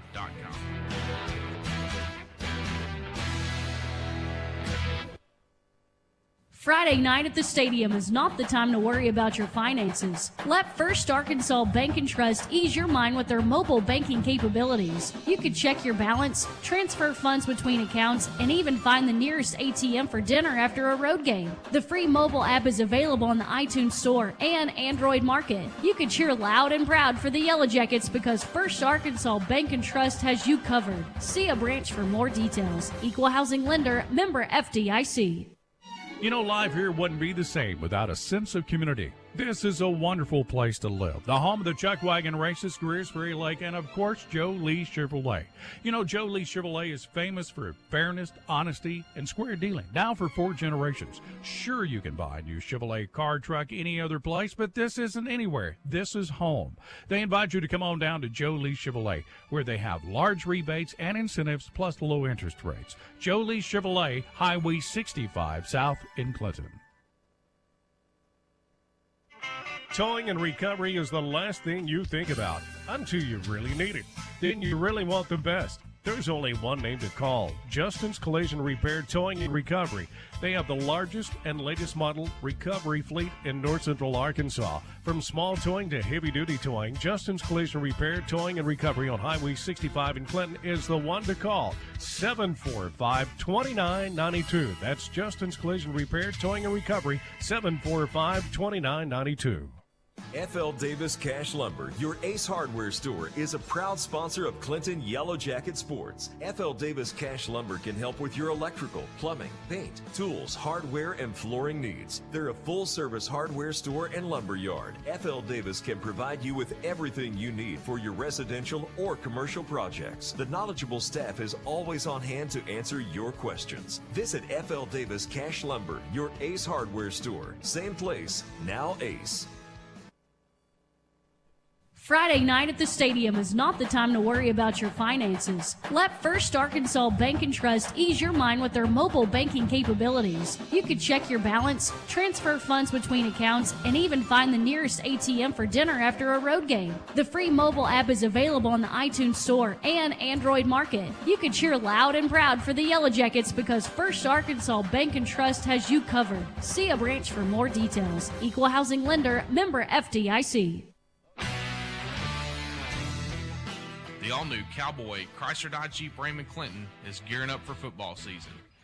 Yep, we've got a huge lineup of Rams that are sure to fit all of your tailgating needs. So put on that lucky jersey and score huge savings during the summer clearance event.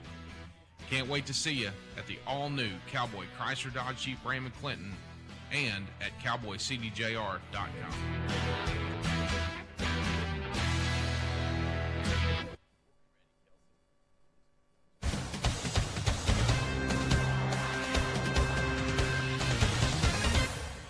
Hey, and we're back halftime here at Ball Knob, home of the Bulldogs. It was senior night, I believe. Some festivities before the game. The Ball Knob Bulldog Band playing down on the field below us in our broadcast position. It's a cool, breezy, damp night here at Ball Knob. Matter of fact, if you were coming from Clinton, you probably drove through the cold front coming in and the rain that was with it. It rained a little bit hard here about Ball Knob, about 5 o'clock. And then just a little bit lighter by the time it got to 6. And rain not falling from the skies at this point, but Ryan Jones tells me his socks are wet. And I think that all happened on getting all the gear in tonight to the press box. Huey's shirt was wet as well, so I think they got the worst of it early on. Maybe we can get a call to a fan in the stands after this and see how it's going on out there for the Clinton folks across the way. But one of the fans listening by the radio tonight, one of our faithful fans, either at home games or sometimes on the road, she'll check in with us and let us know. That's Sarah Hutchins from Clinton High School, and we're going to bring her in through a telephone call, I believe, on the radio night, and talk about some big things coming up for next week. Sarah, can you hear us? I can, and can you hear me? I did. I just heard you through the headset, so I think we're good. We're going to go for it. Hey, Sarah, glad you could we could pull you in tonight and want to talk to you. about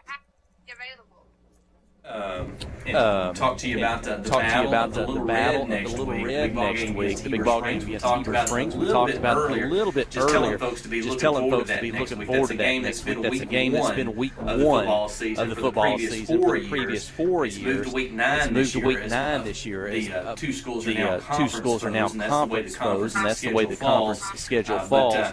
But there's been a lot of excitement. Leading up to the football game, not just on Friday night. Tell us about some of the things you've been involved in already, and what to look forward to next week. Absolutely. Well, we kicked off the planning about a month ago. We always have a meeting with Heber to see kind of what we're going to do. We had to make sure, really playing with everything going on with COVID and make sure that we were on track. But we started out this week. We came out of homecoming week last week and started this week really promoting the Fight Like a Kid fundraiser. We had the opportunity last year to grant a wish for a student student. So we are raising money for Fight Like a Kid. We sold t-shirts. Thank you to this Big Cowboy Dodge for sponsoring those t-shirts this year. We were able to sell 211 t-shirts this week, which that alone was $2,100. So we're super excited about that. We did that this week. We're continuing our Be the Change fundraiser. Elementary, junior high, and high school are all bringing their change cash. We call it Be the Change, but we'll accept your cash and checks too.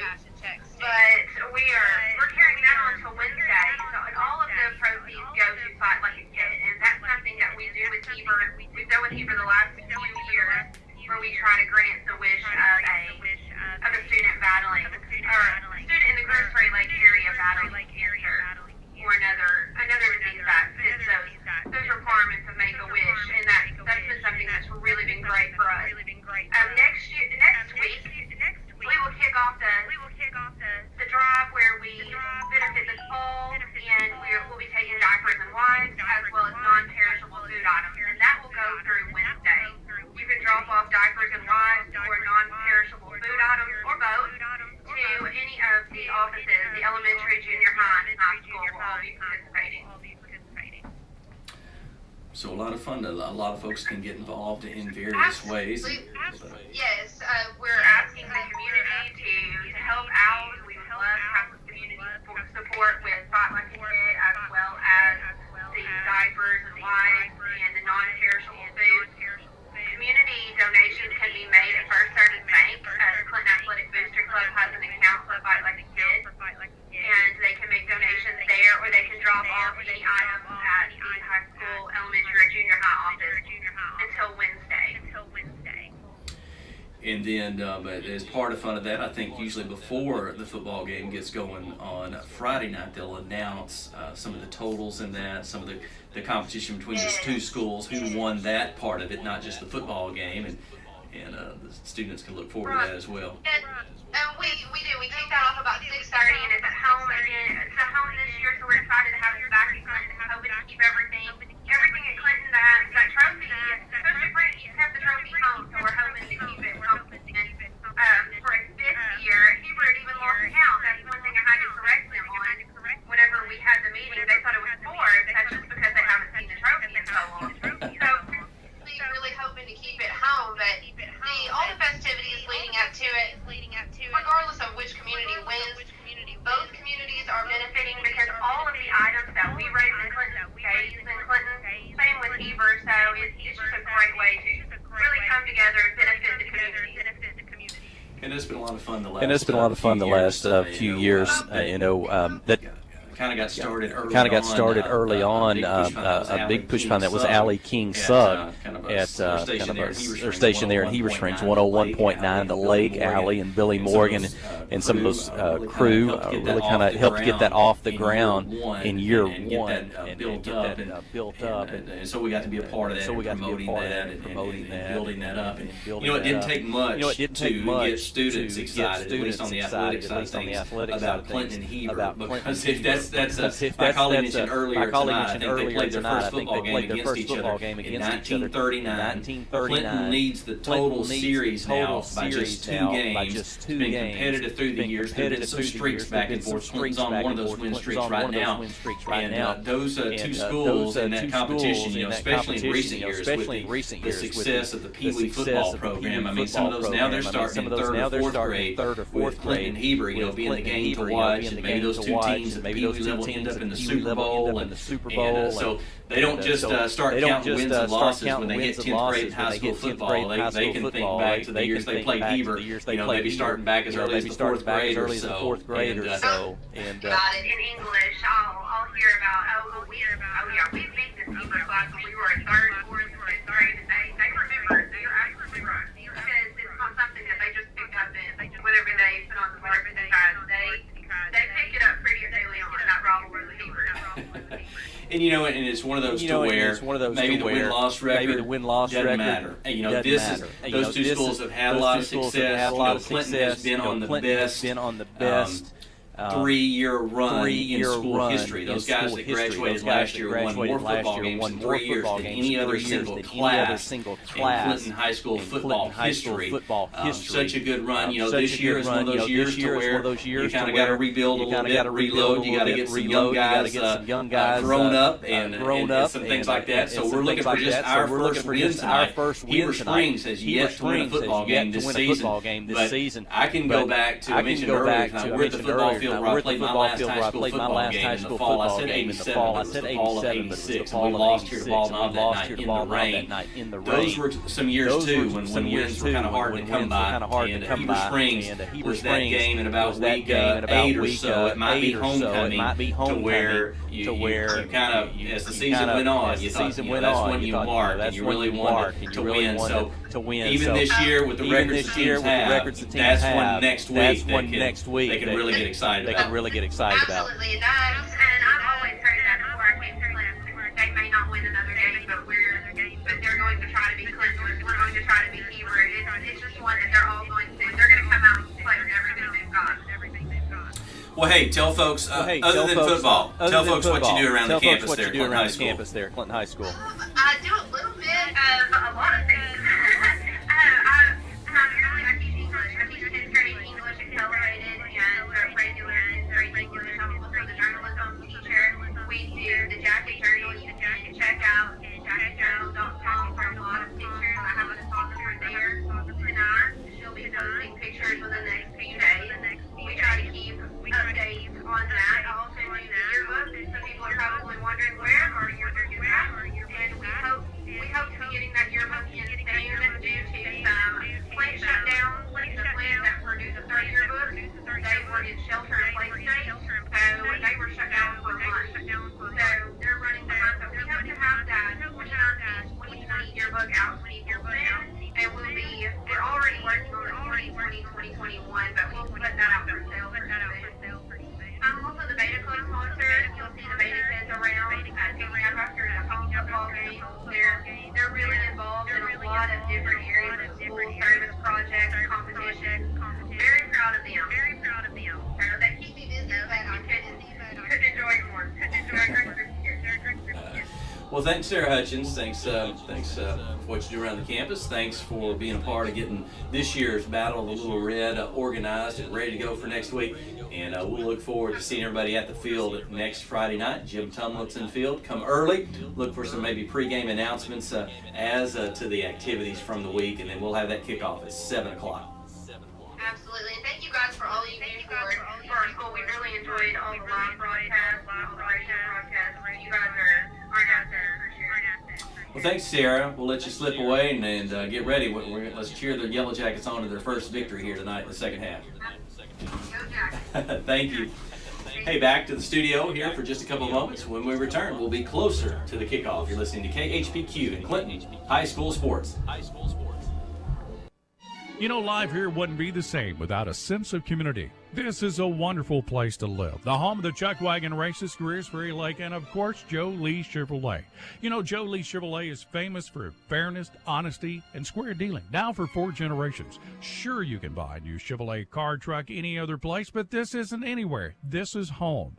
They invite you to come on down to Joe Lee Chevrolet, where they have large rebates and incentives plus low interest rates. Joe Lee Chevrolet, Highway 65 South in Clinton. Are you ready to change your life? I'm Dr. Tony Manning with Conway Regional Surgical Associates, and we're excited to offer the laparoscopic gastric sleeve procedure, also known as weight loss surgery. Benefits include better sleep, reduced reliance on medications, weight loss, and so much more. Join me at Conway Regional on the first Monday of each month for our free bariatric surgery interest meetings. Call 501-327-4828 for more information or follow Conway Regional on Facebook. Make a change today for a healthier you.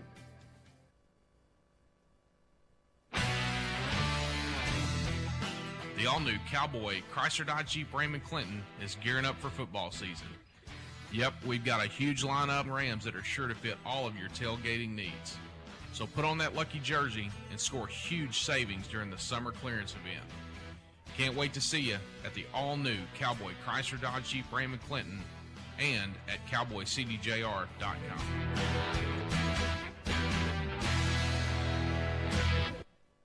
Ozark Health is a wonderful diamond in the rough, I call it. Living in a rural community, having access to healthcare is critical. It has been a blessing to our community. Not that I want to go to the hospital, this last place that I really want to go, but this is a place I'd recommend to anybody. There's nothing like the individual care that you get here. It's phenomenal. Our purpose for being here is to serve people. It fills me with pride that we're able to do that. Ozark Health, your community hospital. Friday night at the stadium is not the time to worry about your finances. Let First Arkansas Bank and Trust ease your mind with their mobile banking capabilities. You can check your balance, transfer funds between accounts, and even find the nearest ATM for dinner after a road game. The free mobile app is available on the iTunes Store and Android Market. You can cheer loud and proud for the Yellow Jackets because First Arkansas Bank and Trust has you covered. See a branch for more details. Equal Housing Lender, member FDIC. The live broadcast of tonight's Yellow Jacket football game is brought to you by these Yellow Jacket boosters: Clinton Physical Therapy and Fitness Center, Clinton Stockyard, Pottery Shop, Canada Abstract, Dr. Kyle Hensley and staff, Main Street Florida, Real Estate, What just Johnny's happened? Automotive, Oops! Web Family Auction, American Home Pharmacy, That wasn't supposed to happen. PEH Supply. Thank you to all of these Yellow Jacket boosters for sponsoring tonight's football game.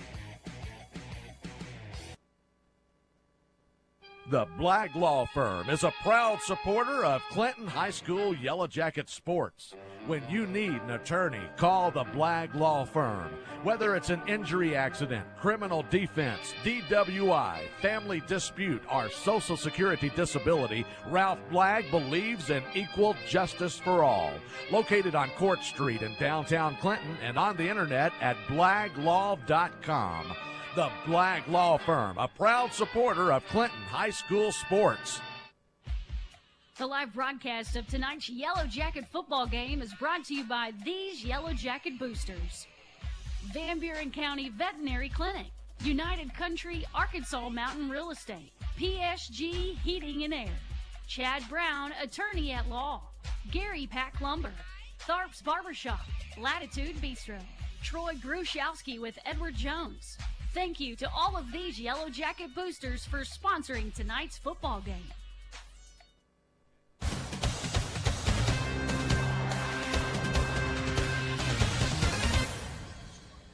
Hey, and we're back halftime here at Ball Knob.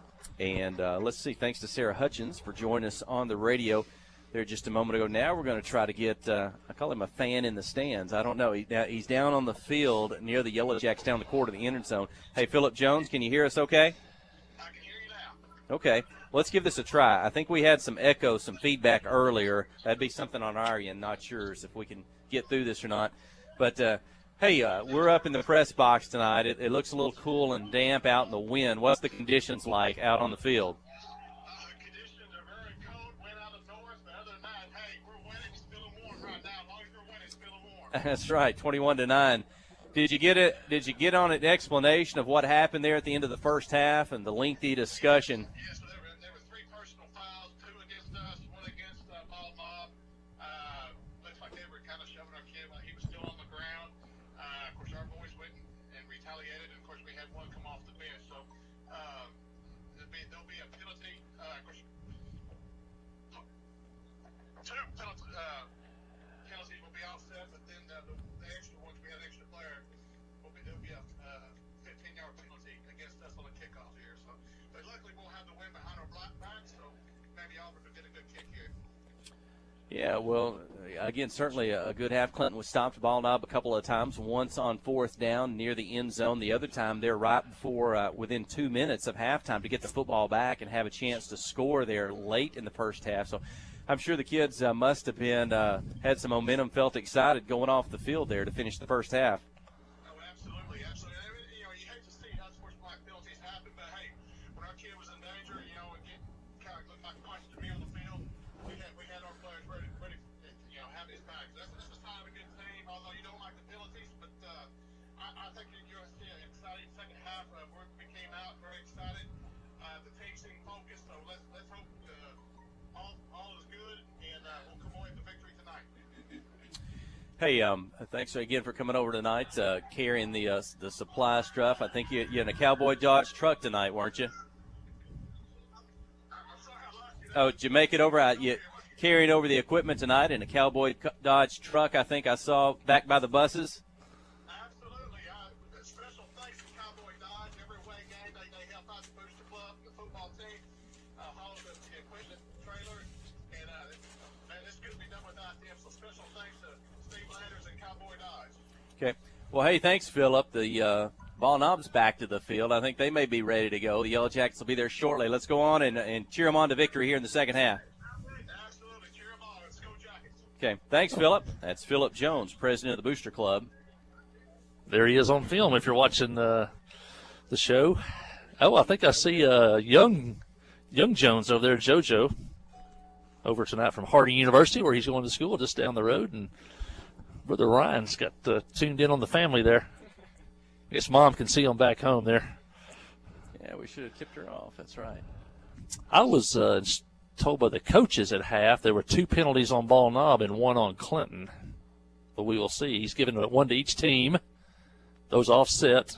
And now the third one is against Clinton. So Philip had it on the money.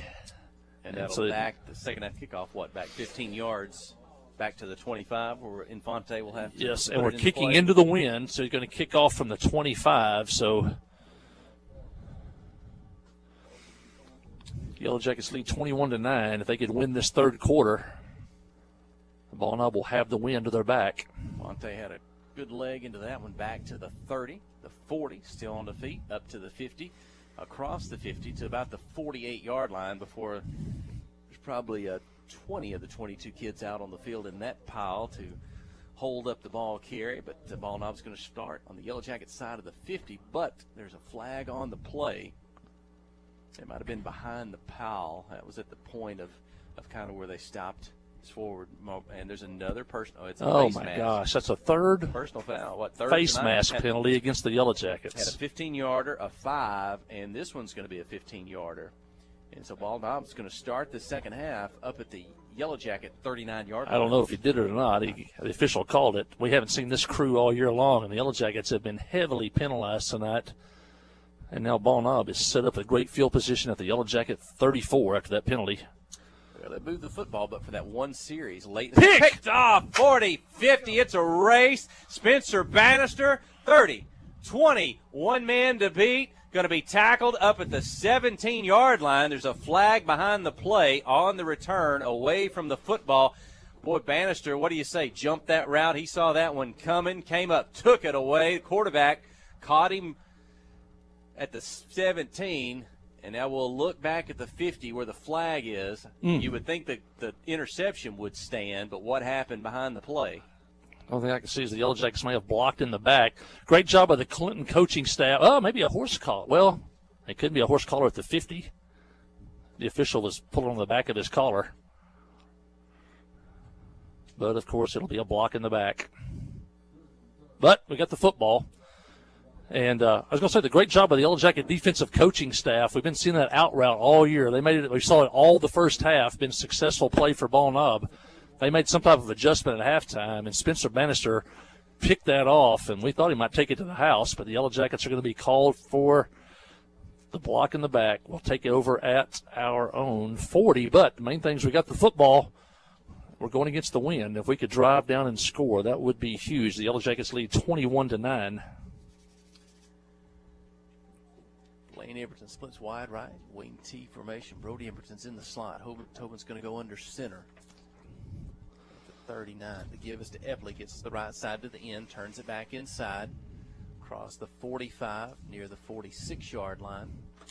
That's how the first quarter started, that very first drive, as the Yellow Jackets are able to work on that right side of the offensive line. They get 6 on first down. This, Jeff, this drive could set the tone for the whole second half if the Yellow Jackets could go down and score. I thought early the teams might just trade scores tonight as they were both moving the ball up and down the field, but now Clinton's got a 2-score lead basically, and I don't know if they could.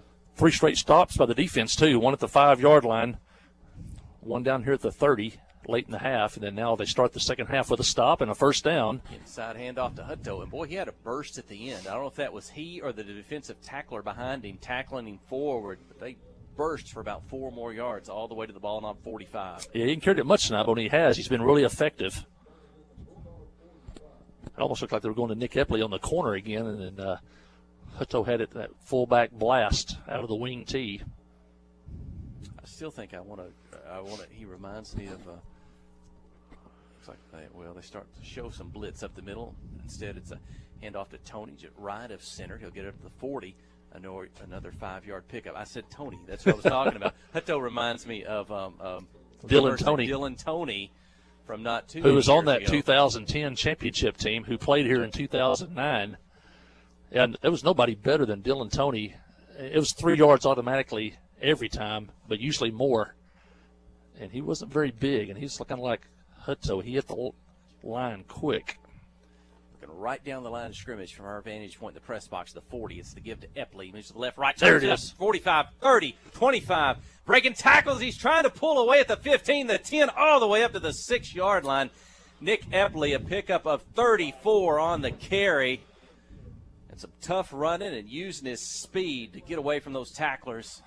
Those plays were set up by those 2 inside hands off to Hutto. They had to respect the inside, and now a flag. Backing up. Oh, and I didn't see the goodness. I didn't see the flag. It must have. Is it over on the right side of the field, the home side of the field? I knew something was up when the coaching staff and a few of the players looked like this one might be coming back. The flag was all the way down to the 10-yard line. The Yellow Jackets are going to get positive yardage down to the 24, but my goodness, this crew is. The Yellow Jackets can, but they do get a first down at the 24. Tobin's under center. Give coming out of the slot, right to left. Turn it up inside. Is that Brody Emberton on the carry? Maybe at the 25. Tacklers are cover up by the numbers. No, it's Epley. I was going to say, Epley's that long run was set up by those 2 blasts by Hutto. They had to kind of then respect the fullback, and the Yellow Jackets got outside, and the Yellow Jackets now looking at the 2nd and 9. Had the ball, looked like down near the 5-yard line. See if they can overcome that penalty. Alex Louder, Hunter Johnson, Ty Pruitt on the left side, Ashton Hoyle on the right side. Wing T set again. Tobin raises up, looks to the right, back down. Louder with the snap. Might have been a busted play. Yeah. And Tobin turned around and both of his backs went to the right, didn't make the handoff, and he tried to run for cover with the football, and there was a couple of Bulldogs in the backfield. Yeah, busted play there. Miscommunication somewhere between either him or the running backs. There was nobody there. Ball Knob took him down at the 30, and the Yellow Jackets now facing a long 3rd down and almost 16 going against the wind. Maybe try to get the running backs out in the flat for a pass. Tobin fakes the handoff, drops back, middle of the field, looks to pass, pulls it down, rolls to right now. He's going to throw it down the field. Knocked away up at the 6-yard line. Good defensive effort. Couple defenders there. He had Epley was going to try to make the catch. but knocked away. It's going to bring up fourth down, but this looks like fourth down where you're going to go for it. Yeah, you got to go to Ball Knob 31. Yeah, but going into the wind, you can't kick a field goal from here. Good job by Ball Knob. The safety came over the top. Tobin had to get some air on the ball to get it over the cornerback, and that gave the safety time to come across and knock the ball down. And so if the Yellow Jackets could pull one out of their hat here on fourth down and 16. And Clinton's going to take a timeout. Nope. Yep. I think that's the call. It will be a Yellow Jacket timeout. With a penalty down after the Epley run, it really changed the complexion of this game. Yellow Jackets looking at first and goal from the 5. All of a sudden, the ball has moved all the way back to the 24-yard line, and a 1-yard play on first down, a busted play for a 6-yard loss. And now the Yellow Jackets are facing 4th and 16. But that was a huge penalty. The Yellow Jackets set up maybe to take a 28-9 lead at that point. Now it's still 21-9. So a lot riding on this play for both teams. Got a score from up 167 up at Batesville Southside. Next week's opponent, Heber Springs, they're in a close battle tonight with Batesville Southside. Kind of surprising. We pulled that score up. Our good friend Billy Morgan, voice of the Panthers. Southside leads Heber Springs at the half, 14-8. That was a 38-21 game. The Yellow Jackets lost at Batesville Southside about 3 weeks ago, and we are back to action. Quickly out of the timeout. Tobin's under center. Wing T set. Fakes the handoff to the right. Looks middle of the field. It's going to throw it down the middle. Jump. Brody Emberton at the 5. Over his head. It falls incomplete. And the ball is going to go over on downs to the Bulldogs at their own 31-yard line. Give Ball Knob credit. Yellow Jackets intercepted the first play of the second half. Set up at the near the 50-yard line, but could not do anything with it as Yellow Jackets have to turn it over on downs at the 30. And with 8:14 left, Jackets holding a 21-9 lead. That was the lead they took in to the locker room at halftime. The Yellow Jacket defense has stopped Ball Knob on 3 straight possessions. Let's see if they can do it again. Well, I thought if they would have scored there, it'd be tough for Ball Knob to make up a 3-score deficit. They're going to throw it down the right side deep. Got a receiver, can't catch up with it at the 40. It's incomplete, but now back to 2. If you're Ball Knob, you think a touchdown and then force a turnover or something. You're right back in it. Still a lot of time. Hey, you got to remember last week they trailed Heber Springs at halftime 7-0. Ball Knob came out, scored 35 points in the second half, and so then they going on to win that game 35-14. So this one definitely far from over. Did I see a penalty on Ball Knob? Penalty. Back to the 20, almost the 25. Brings up 1st and 15. Ball Knob, if you're watching tonight on the Cowboy Dodge and First Arkansas Bank and Trust live feed at the KHPQ Sports YouTube channel or the KHPQ Facebook page. Just a moment, we'll finish that handoff. Going to the right side, getting to the end. Turns up 30-35, breaks away from a tackle, 40, 45, 50. Takes Vincent Irvin to make the tackle up at the 50-yard line. 24 yards for the Bulldogs and a first down. But just to finish that thought, they're wearing pink socks tonight. October, it's got Breast Cancer Awareness Month, so sometimes you'll see different variances of pink added to the uniforms, and that's why you see the pink and blue with Ball Knob tonight. Hand off to the left side. Makes a miss out of the backfield, stretches it to the left, turns it up inside, and up just short of the first down mark at the Yellow Jacket 40. Well, now went back to the ground game. We saw in the first quarter they kind of got away from it here, trying to throw the football around the field, but that's 2 long runs now. Ball Knob make it 2nd and 1 over there after a 9-yard run by McGee. But Ball Knob hurt us early in the ball game with the running game, then kind of went away from it, throwing the ball around a little bit, and they're trying to get back to their knitting here on that ground game, see if the Yellow Jacket defensive line can get a stop here.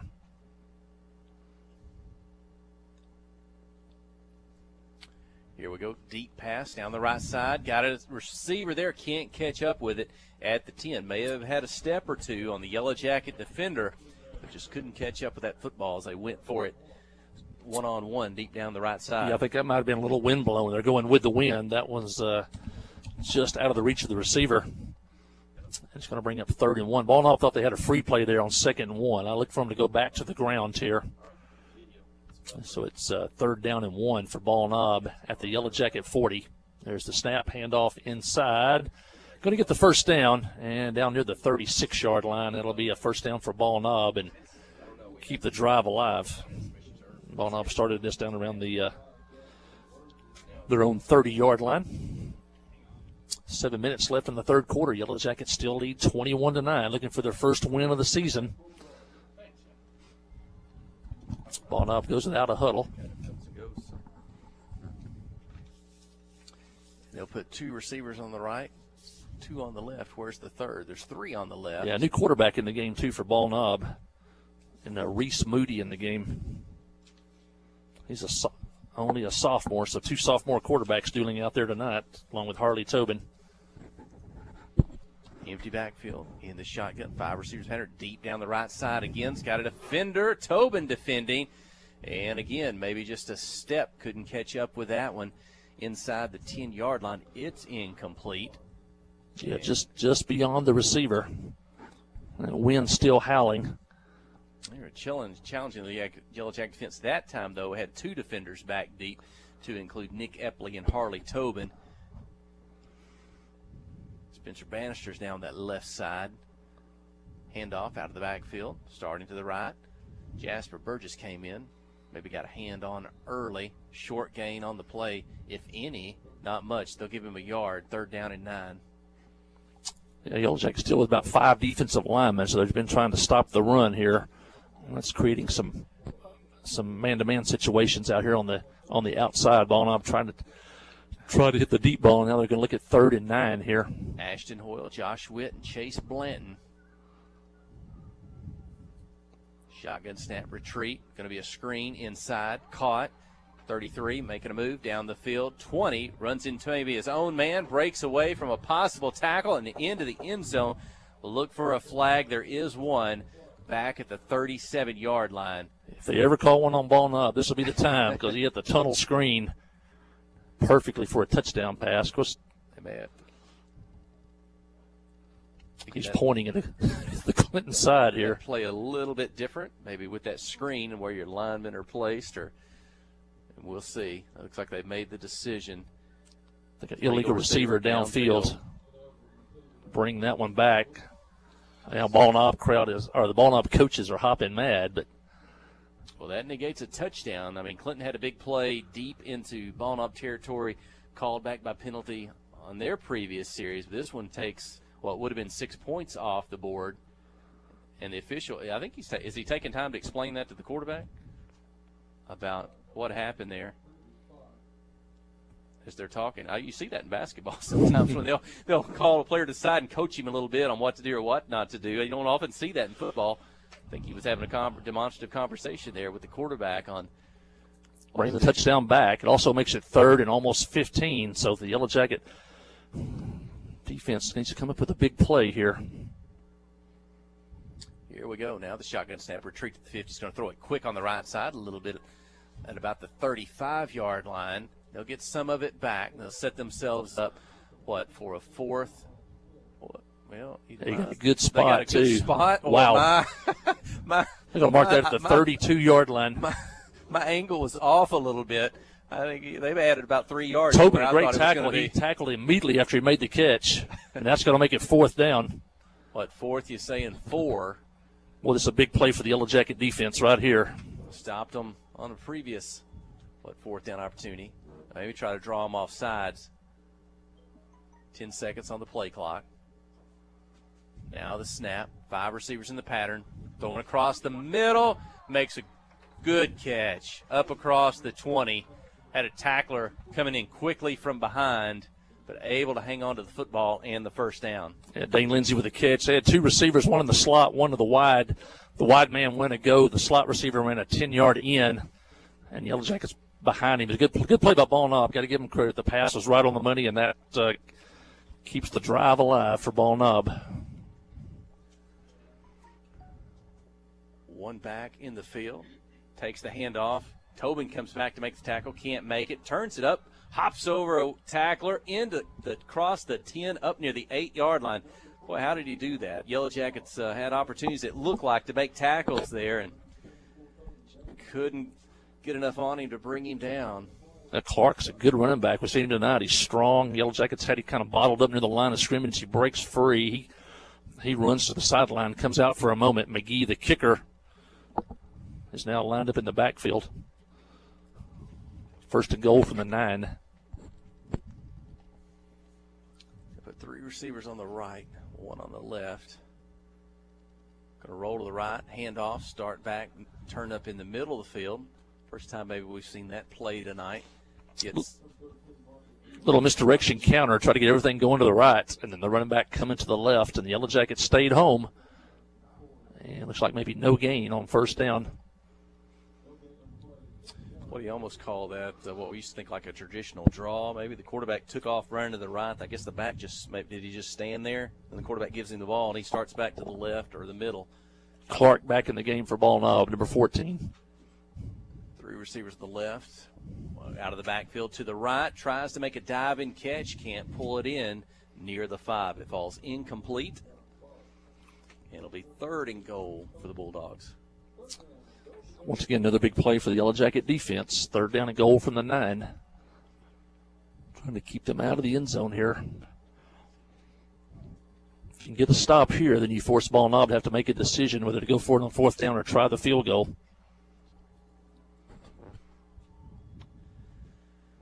Shotgun snap. 4 receivers. Deep corner jump ball.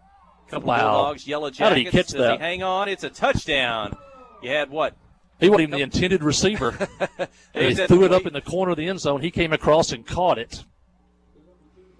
May have had to wait for that one to come down, but the Yellow Jackets couldn't swat it away, and it's 21-15 and a chance for an extra point. Cody Watson with the touchdown for Ball Knob.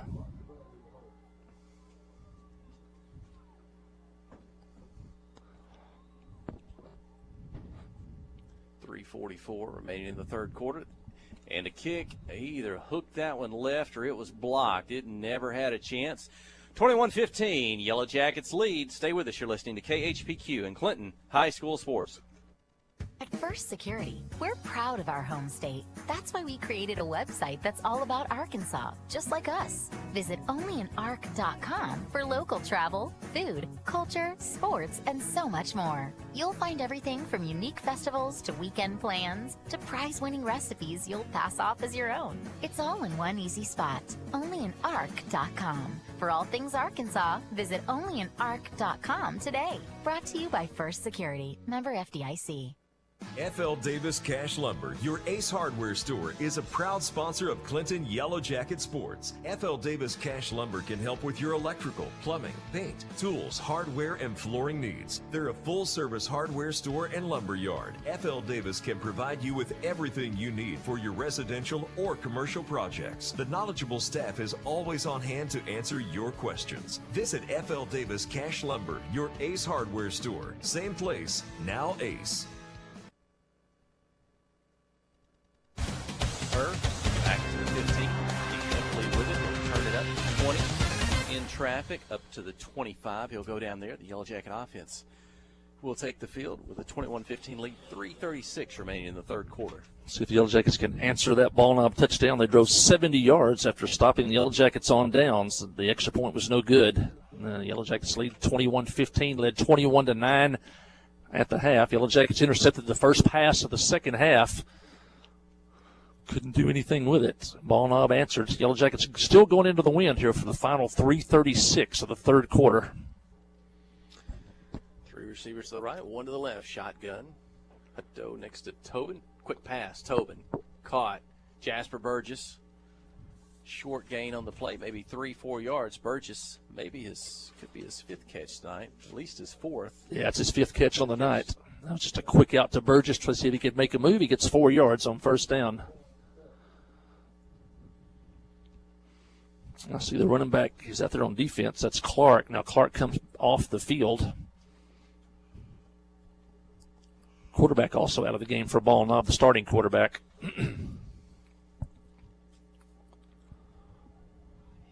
Tobin in the shotgun again.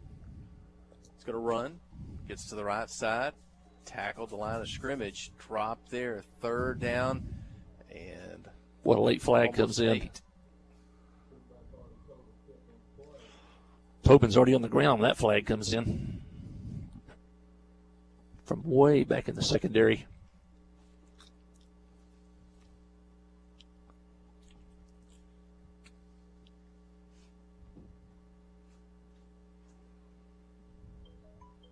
As they talk it over, we'll look for a signal.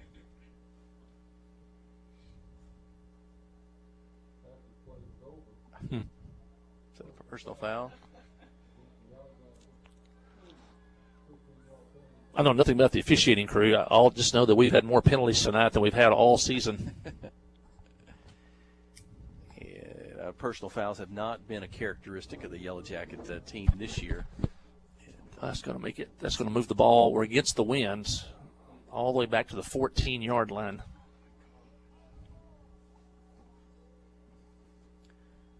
On second down now, Tobin goes under center. He's going to fake to his right, goes left. He pump fakes back across the middle. Burgess alone in the middle of the field, caught up to the 30. He'll struggle with the defenders. Up across the 30, up near the 34. Nice throw and catch by Jasper Burgess. Boy, he's catching everything that he gets his hands on tonight. He sat open there right in the well, there's a big one. That was 20 yards. And now the Yellow Jackets have a chance with 3rd down and 3. Burgess' 6th catch of the ball game. Jasper is not ready to play basketball yet. I think he is. He's going to be a standout on the basketball team this year in his senior season, but he's doing some good things for the football team this year as well. There's a try to quarterback sneak we've been talking about earlier. And it's the line pushes across the 1st down mark. There's flags after the play. So if they didn't blow the play dead and they allowed the line push of basically all 22 players, it pushed across the 1st down marker. I don't know that we can hear in here. It looks like they finally blew the ball dead and well across. Flags came from everywhere. The 1st down mark. No, now they're going to pull it back. It looks like it'd still be a 1st down, but you said where's the flags after and it goes against Ball Knob. That definitely has to be against Ball Knob. Running the quarterback sneak. He got the 1st down with a couple yards to spare, and the flags came from everywhere. Something happened in the pile. And it'll be a 15-yard mark off against Ball Knob.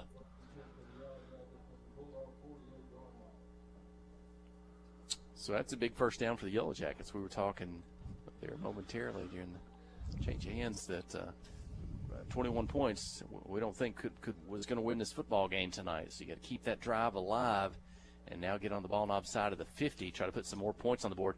I think that's Epley on the carry. He's tackled at the line of scrimmage if he didn't lose a yard, and that'll bring up 2nd down. Tough sledding on that right side. First quarter, we were able to get something out of that. Not much here since then. I don't know. You know, we're not all things going on. It's hard for us to track things, yards and carries and things like that without our good buddy Jeremy Carson here this year. Again, Ball Knob's doing a fairly good job against this Yellow Jacket rush and attack tonight, kind of stuffing it at times. Now somebody jumped. Was it defense, offense? The official says it was offense. And that should be a false start against the Yellow Jackets. Back them up 5.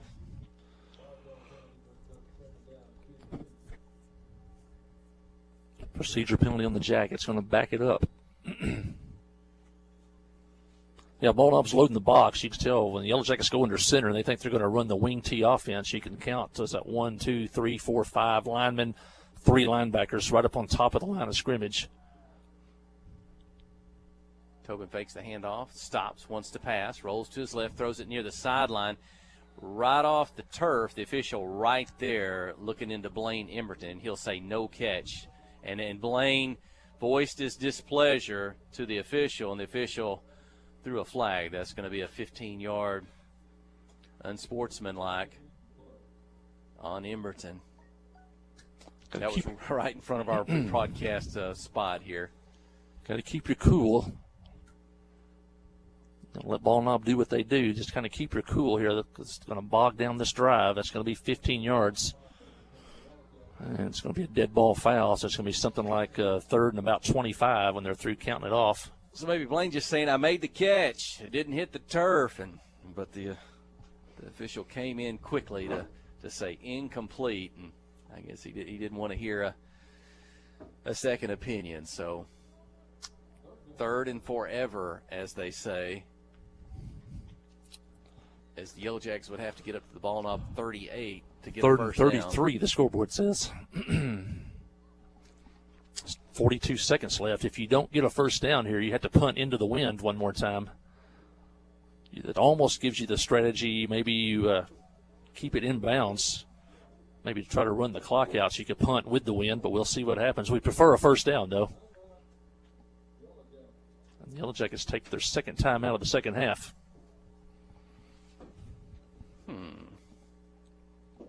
With 42. Well, let's go ahead and keep it here for a minute. We'll take the break at the quarter break. Make sure we don't fail to get back in time before they're going to get this play. Second half started great. Yellow Jackets picked off a pass. Ever since then, it's been all ball knob, though, here in the second half. Yellow Jackets still clinging to a 21-15 lead, though.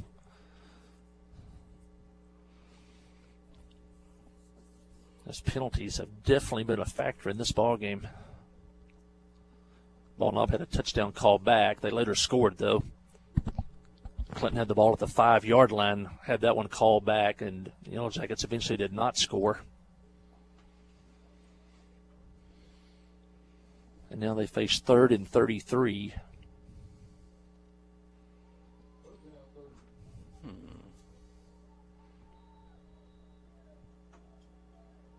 I don't know. Wonder what they talked about. If they're dialing up a special play, or if they talked about something, like you said, with the quarter winding down, what to do. There's a flag at the snap of the football and an incomplete pass at the 45.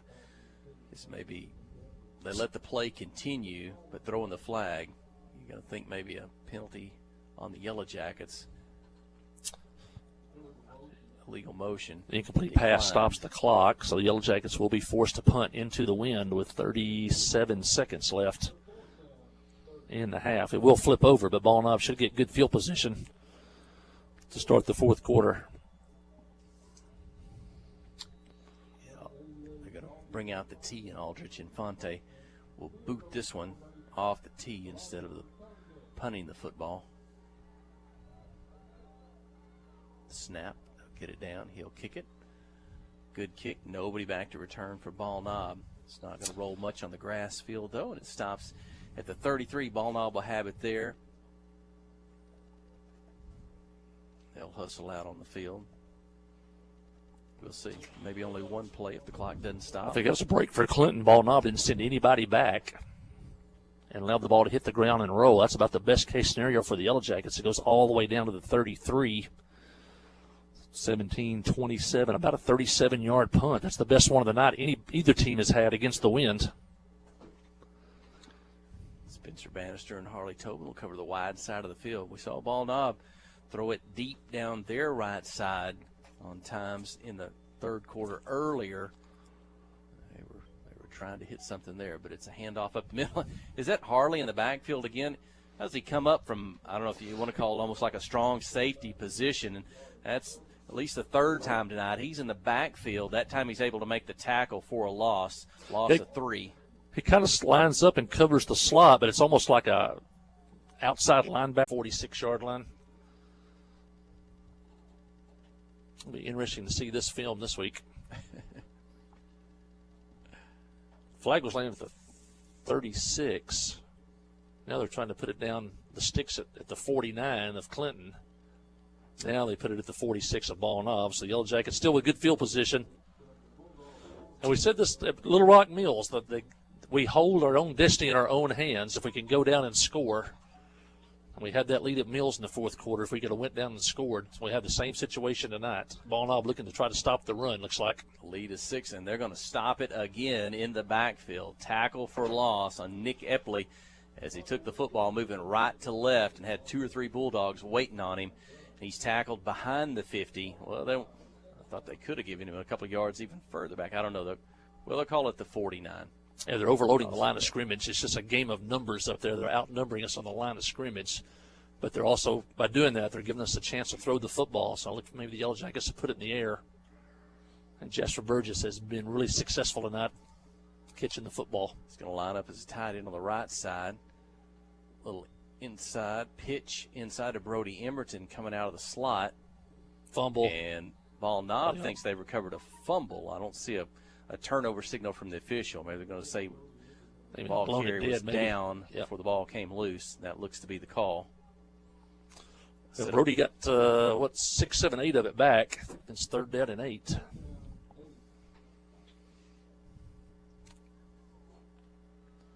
Yellow Jackets playing with the wind.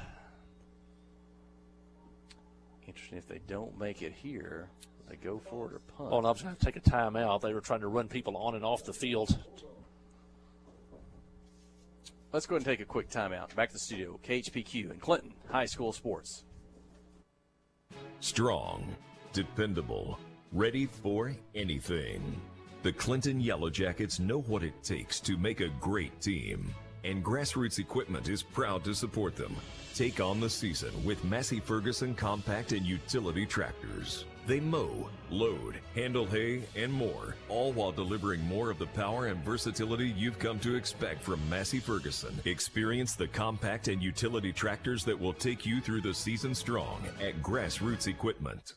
Wherever the river flows and however the game goes, the River Company is a proud sponsor of Clinton Yellow Jacket Sports. Just like in sports, you want someone who has your back, the professional team at the River Company Insurance does just that. They'll work hard to find you the most coverage at the best possible price. Whether it's business, farm, ranch, personal, or automotive, the team at the River Company will get you exactly what you need. Sports is a team effort, so come join the team at the River, formerly S&P Insurance.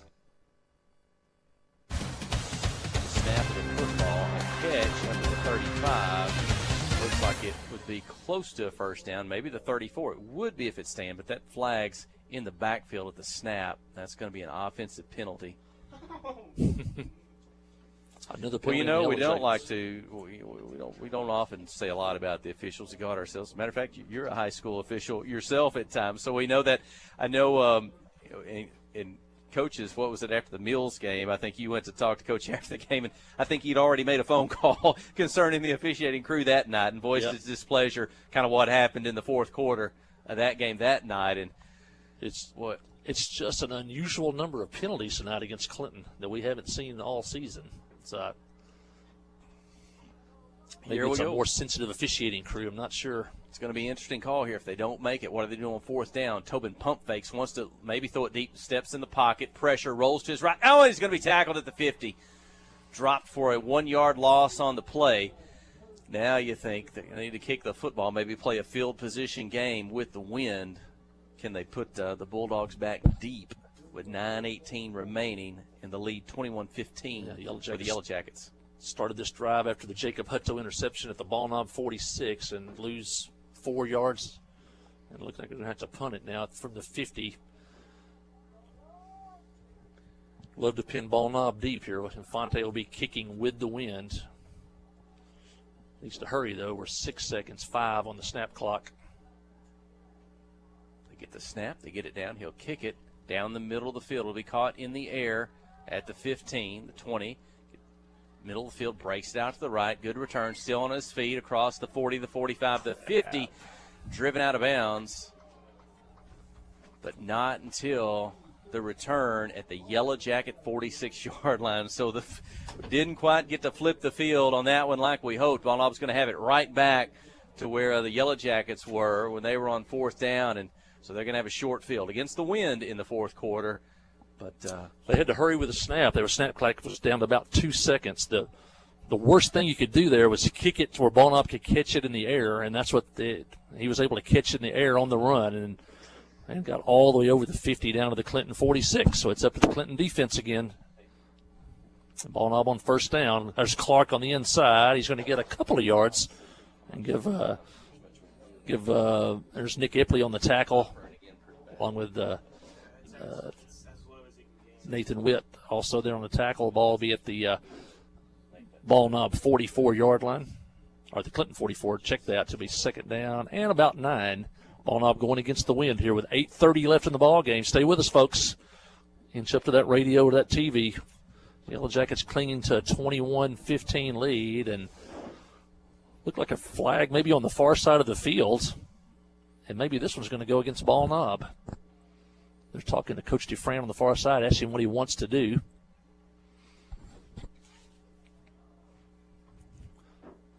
And the Yellow Jackets will take the penalty, and it'll be a 5-yard procedure penalty, I assume, and that'll mark it back to the ball knob 49-yard line, make it second down, and what do you say, probably 16? In the shotgun, the snap, quick, caught behind the line of scrimmage. A couple of blockers out front, making a move across the 45 up to the 44-yard line.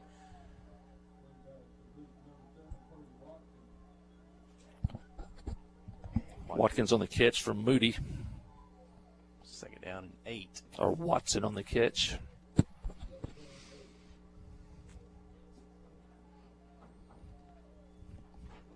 So a quick out. The Yellow Jackets have picked one of those off tonight. Ball Knob's had some success on some of those. Ball Knob going without a huddle. Hoyle, Blanton, and Witt. Still your 3 down linemen. Throw across the right side, caught up at the 35, the 30. Did he catch it? I think he did. Yes, caught for a first down up at the 33. Yeah, good pass. Kind of that out route, long throw across the field. Harley Tobin tried to jump the pass. He just missed it, went over his head.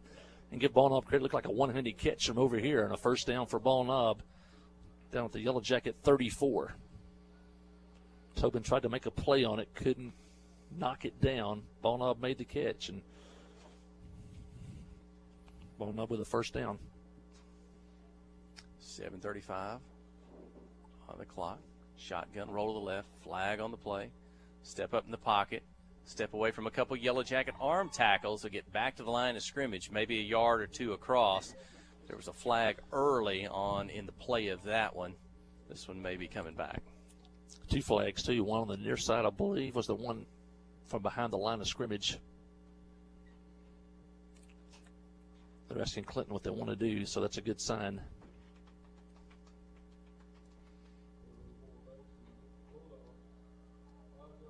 They were moving lots of players around there, so somebody might not have got lined up. You got to have 7 men on the line of scrimmage, and so that was going to be an illegal formation. We're going to mark the ball back to the 39. Still keeps it first down.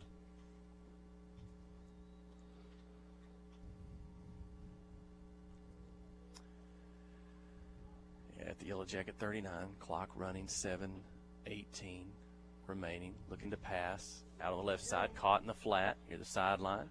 Tackled out of bounds at the 37 by Spencer Bannister. And for the Irvin, Yellow Jackets, Vincent Irvin. We called his name a lot tonight.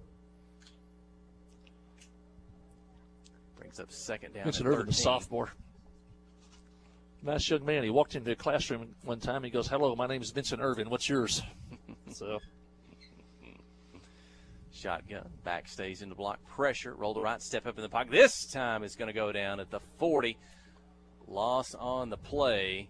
Going to bring up 3rd and long. Ashton Hoyle's back there. Josh Witt was close. Jasper Burgess may have been the one that came off the bottom of the pile with the tackle. And it's 3rd and 16. good job of the Yellow Jacket pass rush. They had their lane integrity. There was nowhere for the quarterback to flush out and run, and then they were able to collapse the pocket on him, make it now 3rd down and 16 here at the 40. Empty backfield. 3 receivers on the right, 2 on the left. Rolling to the right, going to throw it back inside, incomplete. Again, they tried to set up, some type of screen or tunnel screen? Yeah, not sure if misdirection or there were so many linemen over there that the running back just got caught up in the traffic. Yeah. And now it's 4th down. Ball Knob will go for it, 4th and 16. If you're sitting at home, get a little bit closer to the radio. This is a big play for the Yellow Jacket defense. Mr. Sam, Miss Becky, get a little closer to the radio. We're looking right down the line of scrimmage at the Yellow Jacket 40. Empty backfield, shotgun snap, looking to pass. They'll throw across the middle, caught behind the first down marker.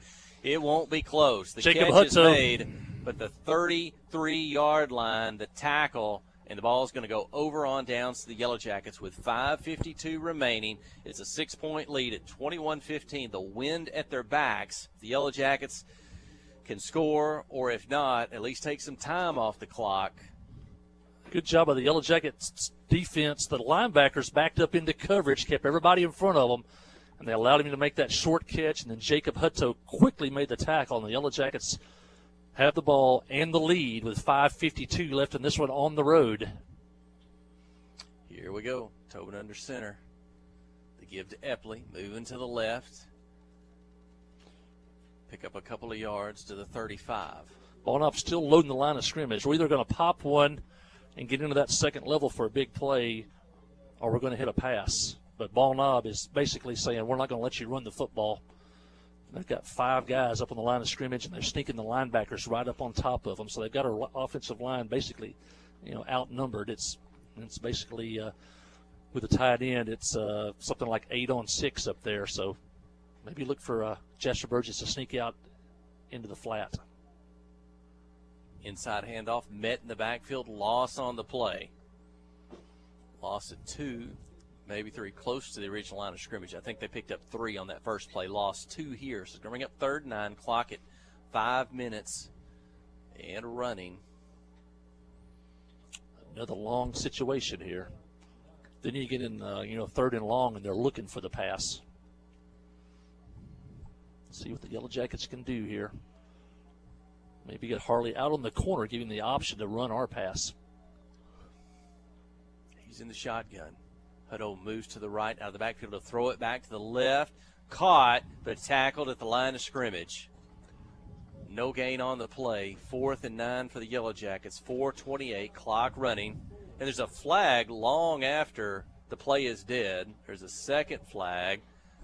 There's a referee 2 feet away that didn't throw a flag, and the referee with the white hat threw it from, 10, 15 feet away. And the Yellow Jackets are backing up. And a personal foul. So back them up. So that's a dead ball foul, so it'll still be 4th down. Instead of 4th and 9, it'll be, 4th and 24. More importantly, though, is the field position. That moves the football back all the way back to the 17-yard line. The Yellow Jackets are going to kick the football. Infante off the tee. Matter of fact, the Bulldogs are going to come up inside the 50, planning to field this. Got to try to get this one on the ground or out of bounds. Last time we let him catch it on the run. They're going to kick it towards the Yellow Jackets sideline. As you said, it'll stay in across the 50 and looks to be at the 42 where it'll go out of bounds there. So, we've set up, I guess, for the first time this season. We're down to a 1-score ball game with 4 minutes, 10 seconds remaining. Ball Knob will have the football. They will have a drive, a chance to win the football game. Clinton's defense will have to hold to get their first victory of the season. It's all come down to this. Defense has been good. They've only given up 15 points tonight. Only 6 here in the second half, but their work is not done yet. They got to get one more stop. See what they can do here. Ball Knob going against the wind here in the final 4:10 of this game. 3 receivers, kind of trips on the left. They're going to throw it there. Line of scrimmage, set up 2 to block. Caught across the 45. Good tackle down low at the ankles. Spencer Bannister. And that'll limit that to what we'll say a 6-yard pickup. Be 2nd down and 4. Ball Good job that time on the quick out. As you said, Bannister kind of went up and he didn't make the tackle, but he went up and slowed him down, and that allowed Vincent Irvin to come over and finish it. Again, 3 receivers on the right, the left. That's the short side of the field. Double handoff, looking to make a pass out of it down the field. They'll throw it up. Receiver not there. Got turned around along with the defense, and I'm not sure he didn't know where the football was until late in the play. Good job by Blaine Emerton. He was not fooled by the double reverse pass. He's still on his man. In fact, if the pass would have been closer to the receiver, he might have picked it off. But the pass went behind both him and the receiver, and now it's 3rd and 5 for Ball Knob. But, of course, this is 4-down territory. Stops the game clock at 3:36, but as you said, maybe more importantly, it's the 1st down with 2 plays to pick it up with this much time remaining and 2 timeouts still a ways to go. Out of the shotgun, Clinton comes up, wants to blitz. They'll hand off, and they'll get pushed forward on the tackle and make the 1st down at the 46. So that time we saw everybody come in to prepare against the run. Ball Knob did run it, but it's almost kind of one of those things when the defense is rushing in. If there's just enough of a hole or a seam, that back slips through it really quick, and then there's nobody there because the defenders have already run by. So it's a first down. Yeah, even Cody Davis was coming in from his outside linebacker spot on kind of a run blitz, but he got enough of a push for the first down at the Clinton 46. In the shotgun. 3 receivers down the field, 1 at the line of scrimmage. Buys time, starts left, back to the right. Burgess giving Come on, chase. Jasper. Going to get a hand on him.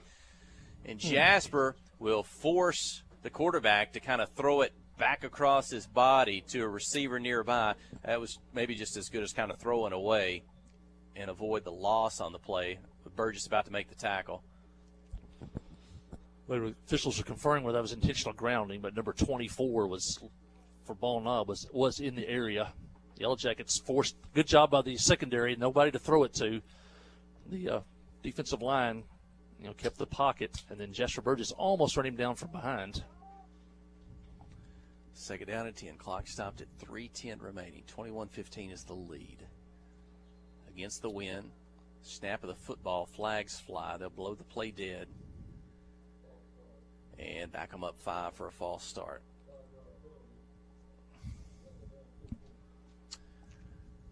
Some nights in basketball, the crew they can call it tight or they can let them play. I don't know in football if you can do that. Once you start kind of calling everything, it's just continued to call everything tonight.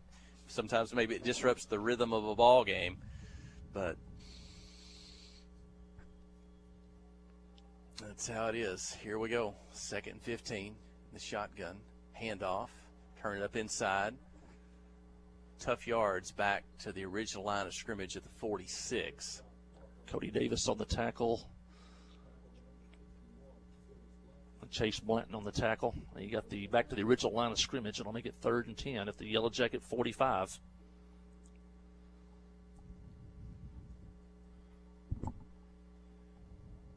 See some Yellow Jacket fans across the way over there standing up. It's a cool, brisk night. A wind blowing, but some hardy fans over on the far side. Seemed like they took a little bit more time to maybe check the wristbands or look at that player. They're going to do something different a little bit. Quarterback starts right, hands it back to the left, going to the left side, stumbling, bumbling forward, out of bounds, and it's a first down across the 35 up to the 33. I think we saw that play once earlier tonight. They run it that time successfully. It was with McGee down near the goal line last time. The Yellow Jackets stopped it. That time they ran it with the good running back Clark. And the Yellow Jackets hit him low at about the 40, but he stumbled all the way down to the 34-yard line, and now another first down for Ball Knob. 2 minutes, 15 seconds, clock running. If you're listening at home, win or lose, it's this drive. Yellow Jackets lead 21-15. Roll to the right, looking to pass. In the pattern, behind the line of scrimmage, going to throw it, caught, got a defender hanging on him, but making the catch up at the 27-yard line. Harley Tobin was right there, but it's a catch good for almost 6 yards. Tobin right on him, made the tackle immediately. Going to pick up 6. Clock keeps running. Ball up still with 2 timeouts, so clock's really not a factor for them. The Yellow Jackets, if they get close to the goal line, may have to use some of our last timeout maybe to have a chance. But you hope the defense can get a stop here. Ball on the far side. Handoff inside. Jasper Burgess got a hand held up long enough, the back, for Josh Witt and Jacob Hutto to come in and make the tackle. The Yellow Jackets go on pickup. If the Jackets go on to win this game, remember that play. Clark has been running wild tonight. They spread us out. Everybody's looking for a pass, and they run the ball straight ahead. And the Yellow Jackets get a lost yardage play, and now it's 3rd and 6. Minute 5, clock running. Looking to pass. Middlefield's going to throw it down the left side. Coming back to make the catch, and it's intercepted. Intercepted by Nick Epley at the 14-yard line. And that may do it. Good job by the defensive line. They put some pressure on the quarterback, and the sophomore just threw it up in the air. The receiver was open momentarily at the 10, but Epley playing behind him at safety came up like a center fielder, made the interception, and the Yellow Jackets defense has held again, and we can take a knee here, and the Yellow Jackets get their first win of the season. Just had too much air under that one. It's maybe kind of lost his grip or whatever on that throw. And what Epley's interception, Bannister had an interception earlier in the ball game. Ball Knob has a timeout left, but the Yellow Jackets could take a couple of knees here and wrap this one up. But handoff is to Epley. He'll give Chase the left side. He's going to be tackled for a loss. They've had a few of those tonight, but the clock will continue to run. That'll force Ball Knob to use a timeout. They've got 2. They haven't stopped it yet with 44 seconds. Yeah, I'm not sure what Ball Knob's doing here. Well, of course, the Yellow Jackets really mathematically can probably. Yeah, well, and now they take a timeout. They wasted over 20 seconds and then take a timeout, and now basically the Yellow Jackets can take a couple of knees here almost and win this one. I think I broke the cardinal rule of announcers, though. I cheered in the press box. That's right. But it's the year we've had. I had to cheer for that one, and Nick Epley with the interception. I go to practice every week. These kids have not quit, even though the record's 0-7. They play hard. The coaches, it's a good, stable veteran coaching staff, and they've kept pushing them, and is so glad to see something good happen for them. And then now going into the Heber Springs week, this will be huge. Also said at halftime, I think off the air, I said we got to score at least one more time to win this one, but it looks like 21 was enough to win it, as the defense has shut out or gave up only 6 points in the second half. Yeah, so the defense, which has had some, we've given up some points this year, but tonight on the road against a Ball Knob team that scored 35 last week against Heber Springs, the Yellow Jackets have held them to 15, and we're 33 seconds away for a victory here. And the football's back at the they're lined up in the victory formation now with Brody Emberton back just in case the ball gets away. And Ball Knob's still letting the clock run. They only have one timeout, though.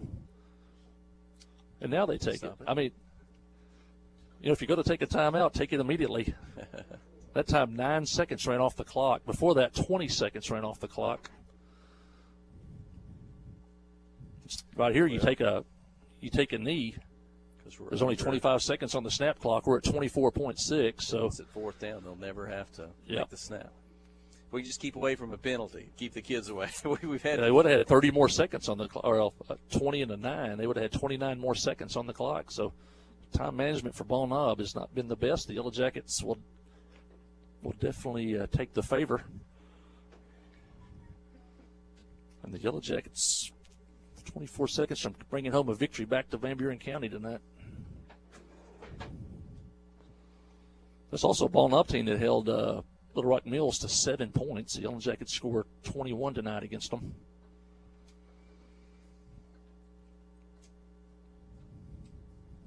Just get out of here without a personal foul. We've had some of those tonight amongst the many penalties on both teams. Don't want a player to get in trouble that would lead into next week. Ball Knob will push across the line. The snap, it's down. The clock will run. There's no more penalties in this one. And the Yellow Jackets are going to win the ball game. And the kids are celebrating on the sideline. And on a cool, damp night here at Ball Knob.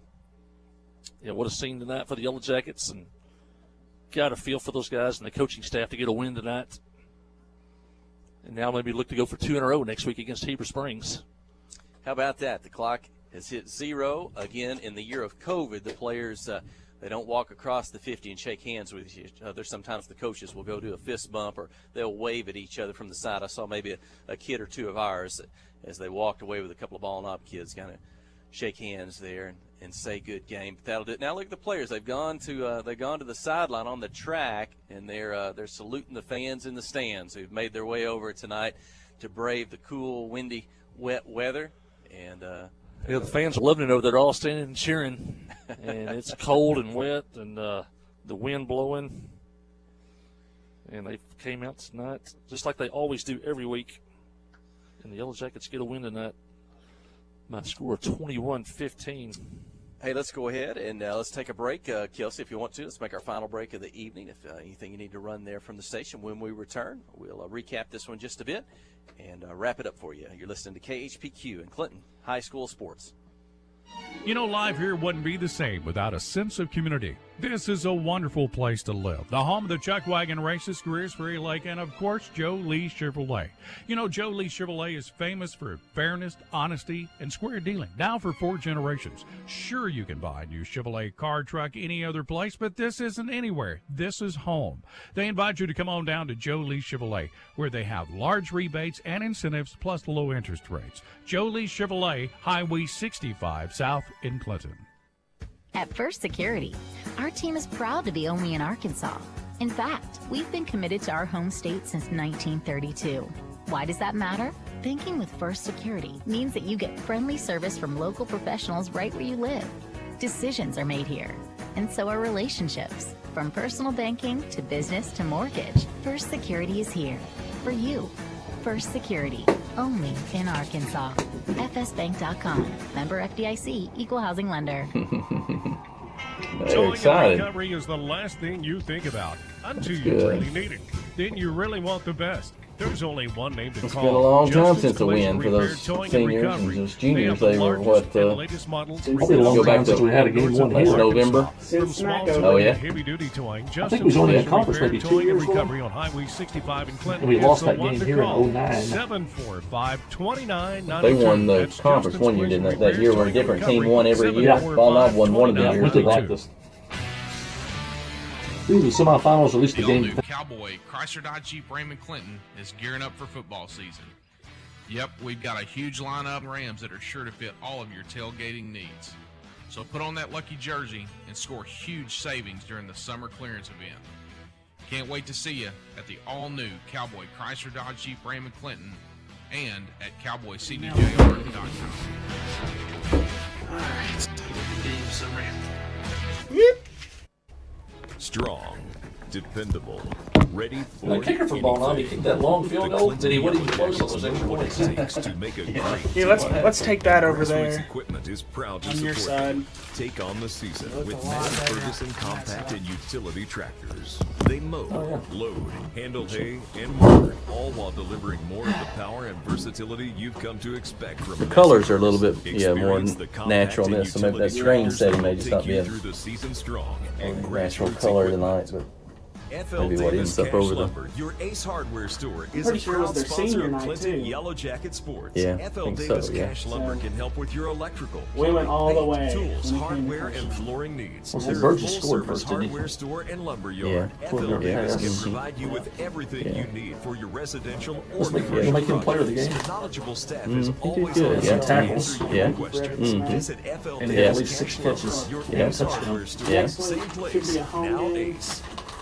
Oh, they're gonna do Friday that night to at the stadium is not the time to worry Plan about B. your 6 receptions, 1 finances. touchdown, Let had First several Arkansas tackles. Bank and Trust ease your mind with their mobile banking capabilities. You can check your balance, transfer funds not sure between who else would accounts, do it. and even find the nearest Negative, ATM for dinner after a road game. The free mobile app is Thank available you. on the iTunes Store and Android Market. You can cheer Oh my loud and gosh, proud I for the mean, Yellow this Jackets is- I because feel First great. Arkansas Bank and Trust has you covered. See a branch for more details. That's what we Equal needed. Housing Lender, That's what I member wanted. FDIC. The Flagg Law Firm Whole is a shebang. proud supporter I'm pretty sure of the people Clinton over High here were School making fun of Yellow me. Jacket Sports. When you need an attorney, call the Flagg Who's Law laughing Firm. now? Whether it's an injury accident, criminal defense, DWI, family Hebert, dispute, thank or Social Security disability, rolling. Ralph Flagg believes in equal justice for all. Located on Court Yeah, we'll Street be- in we'll be downtown ready Clinton whenever and you on are. the internet at blagglaw.com. The Flagg Law Firm, a proud supporter of Clinton High School sports.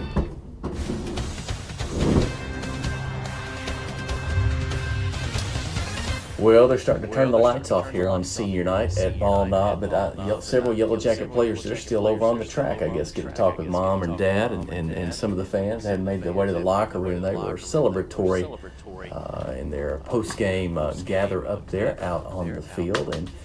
And again, hard work paid off, and they get a win tonight. Looking back at how this one started, I said early in the ball game, this may be a game where the teams are going to score each time they have the football. We may be in for something tonight. Didn't turn out that way in the second half, but certainly we got going early, both teams on their opening drives.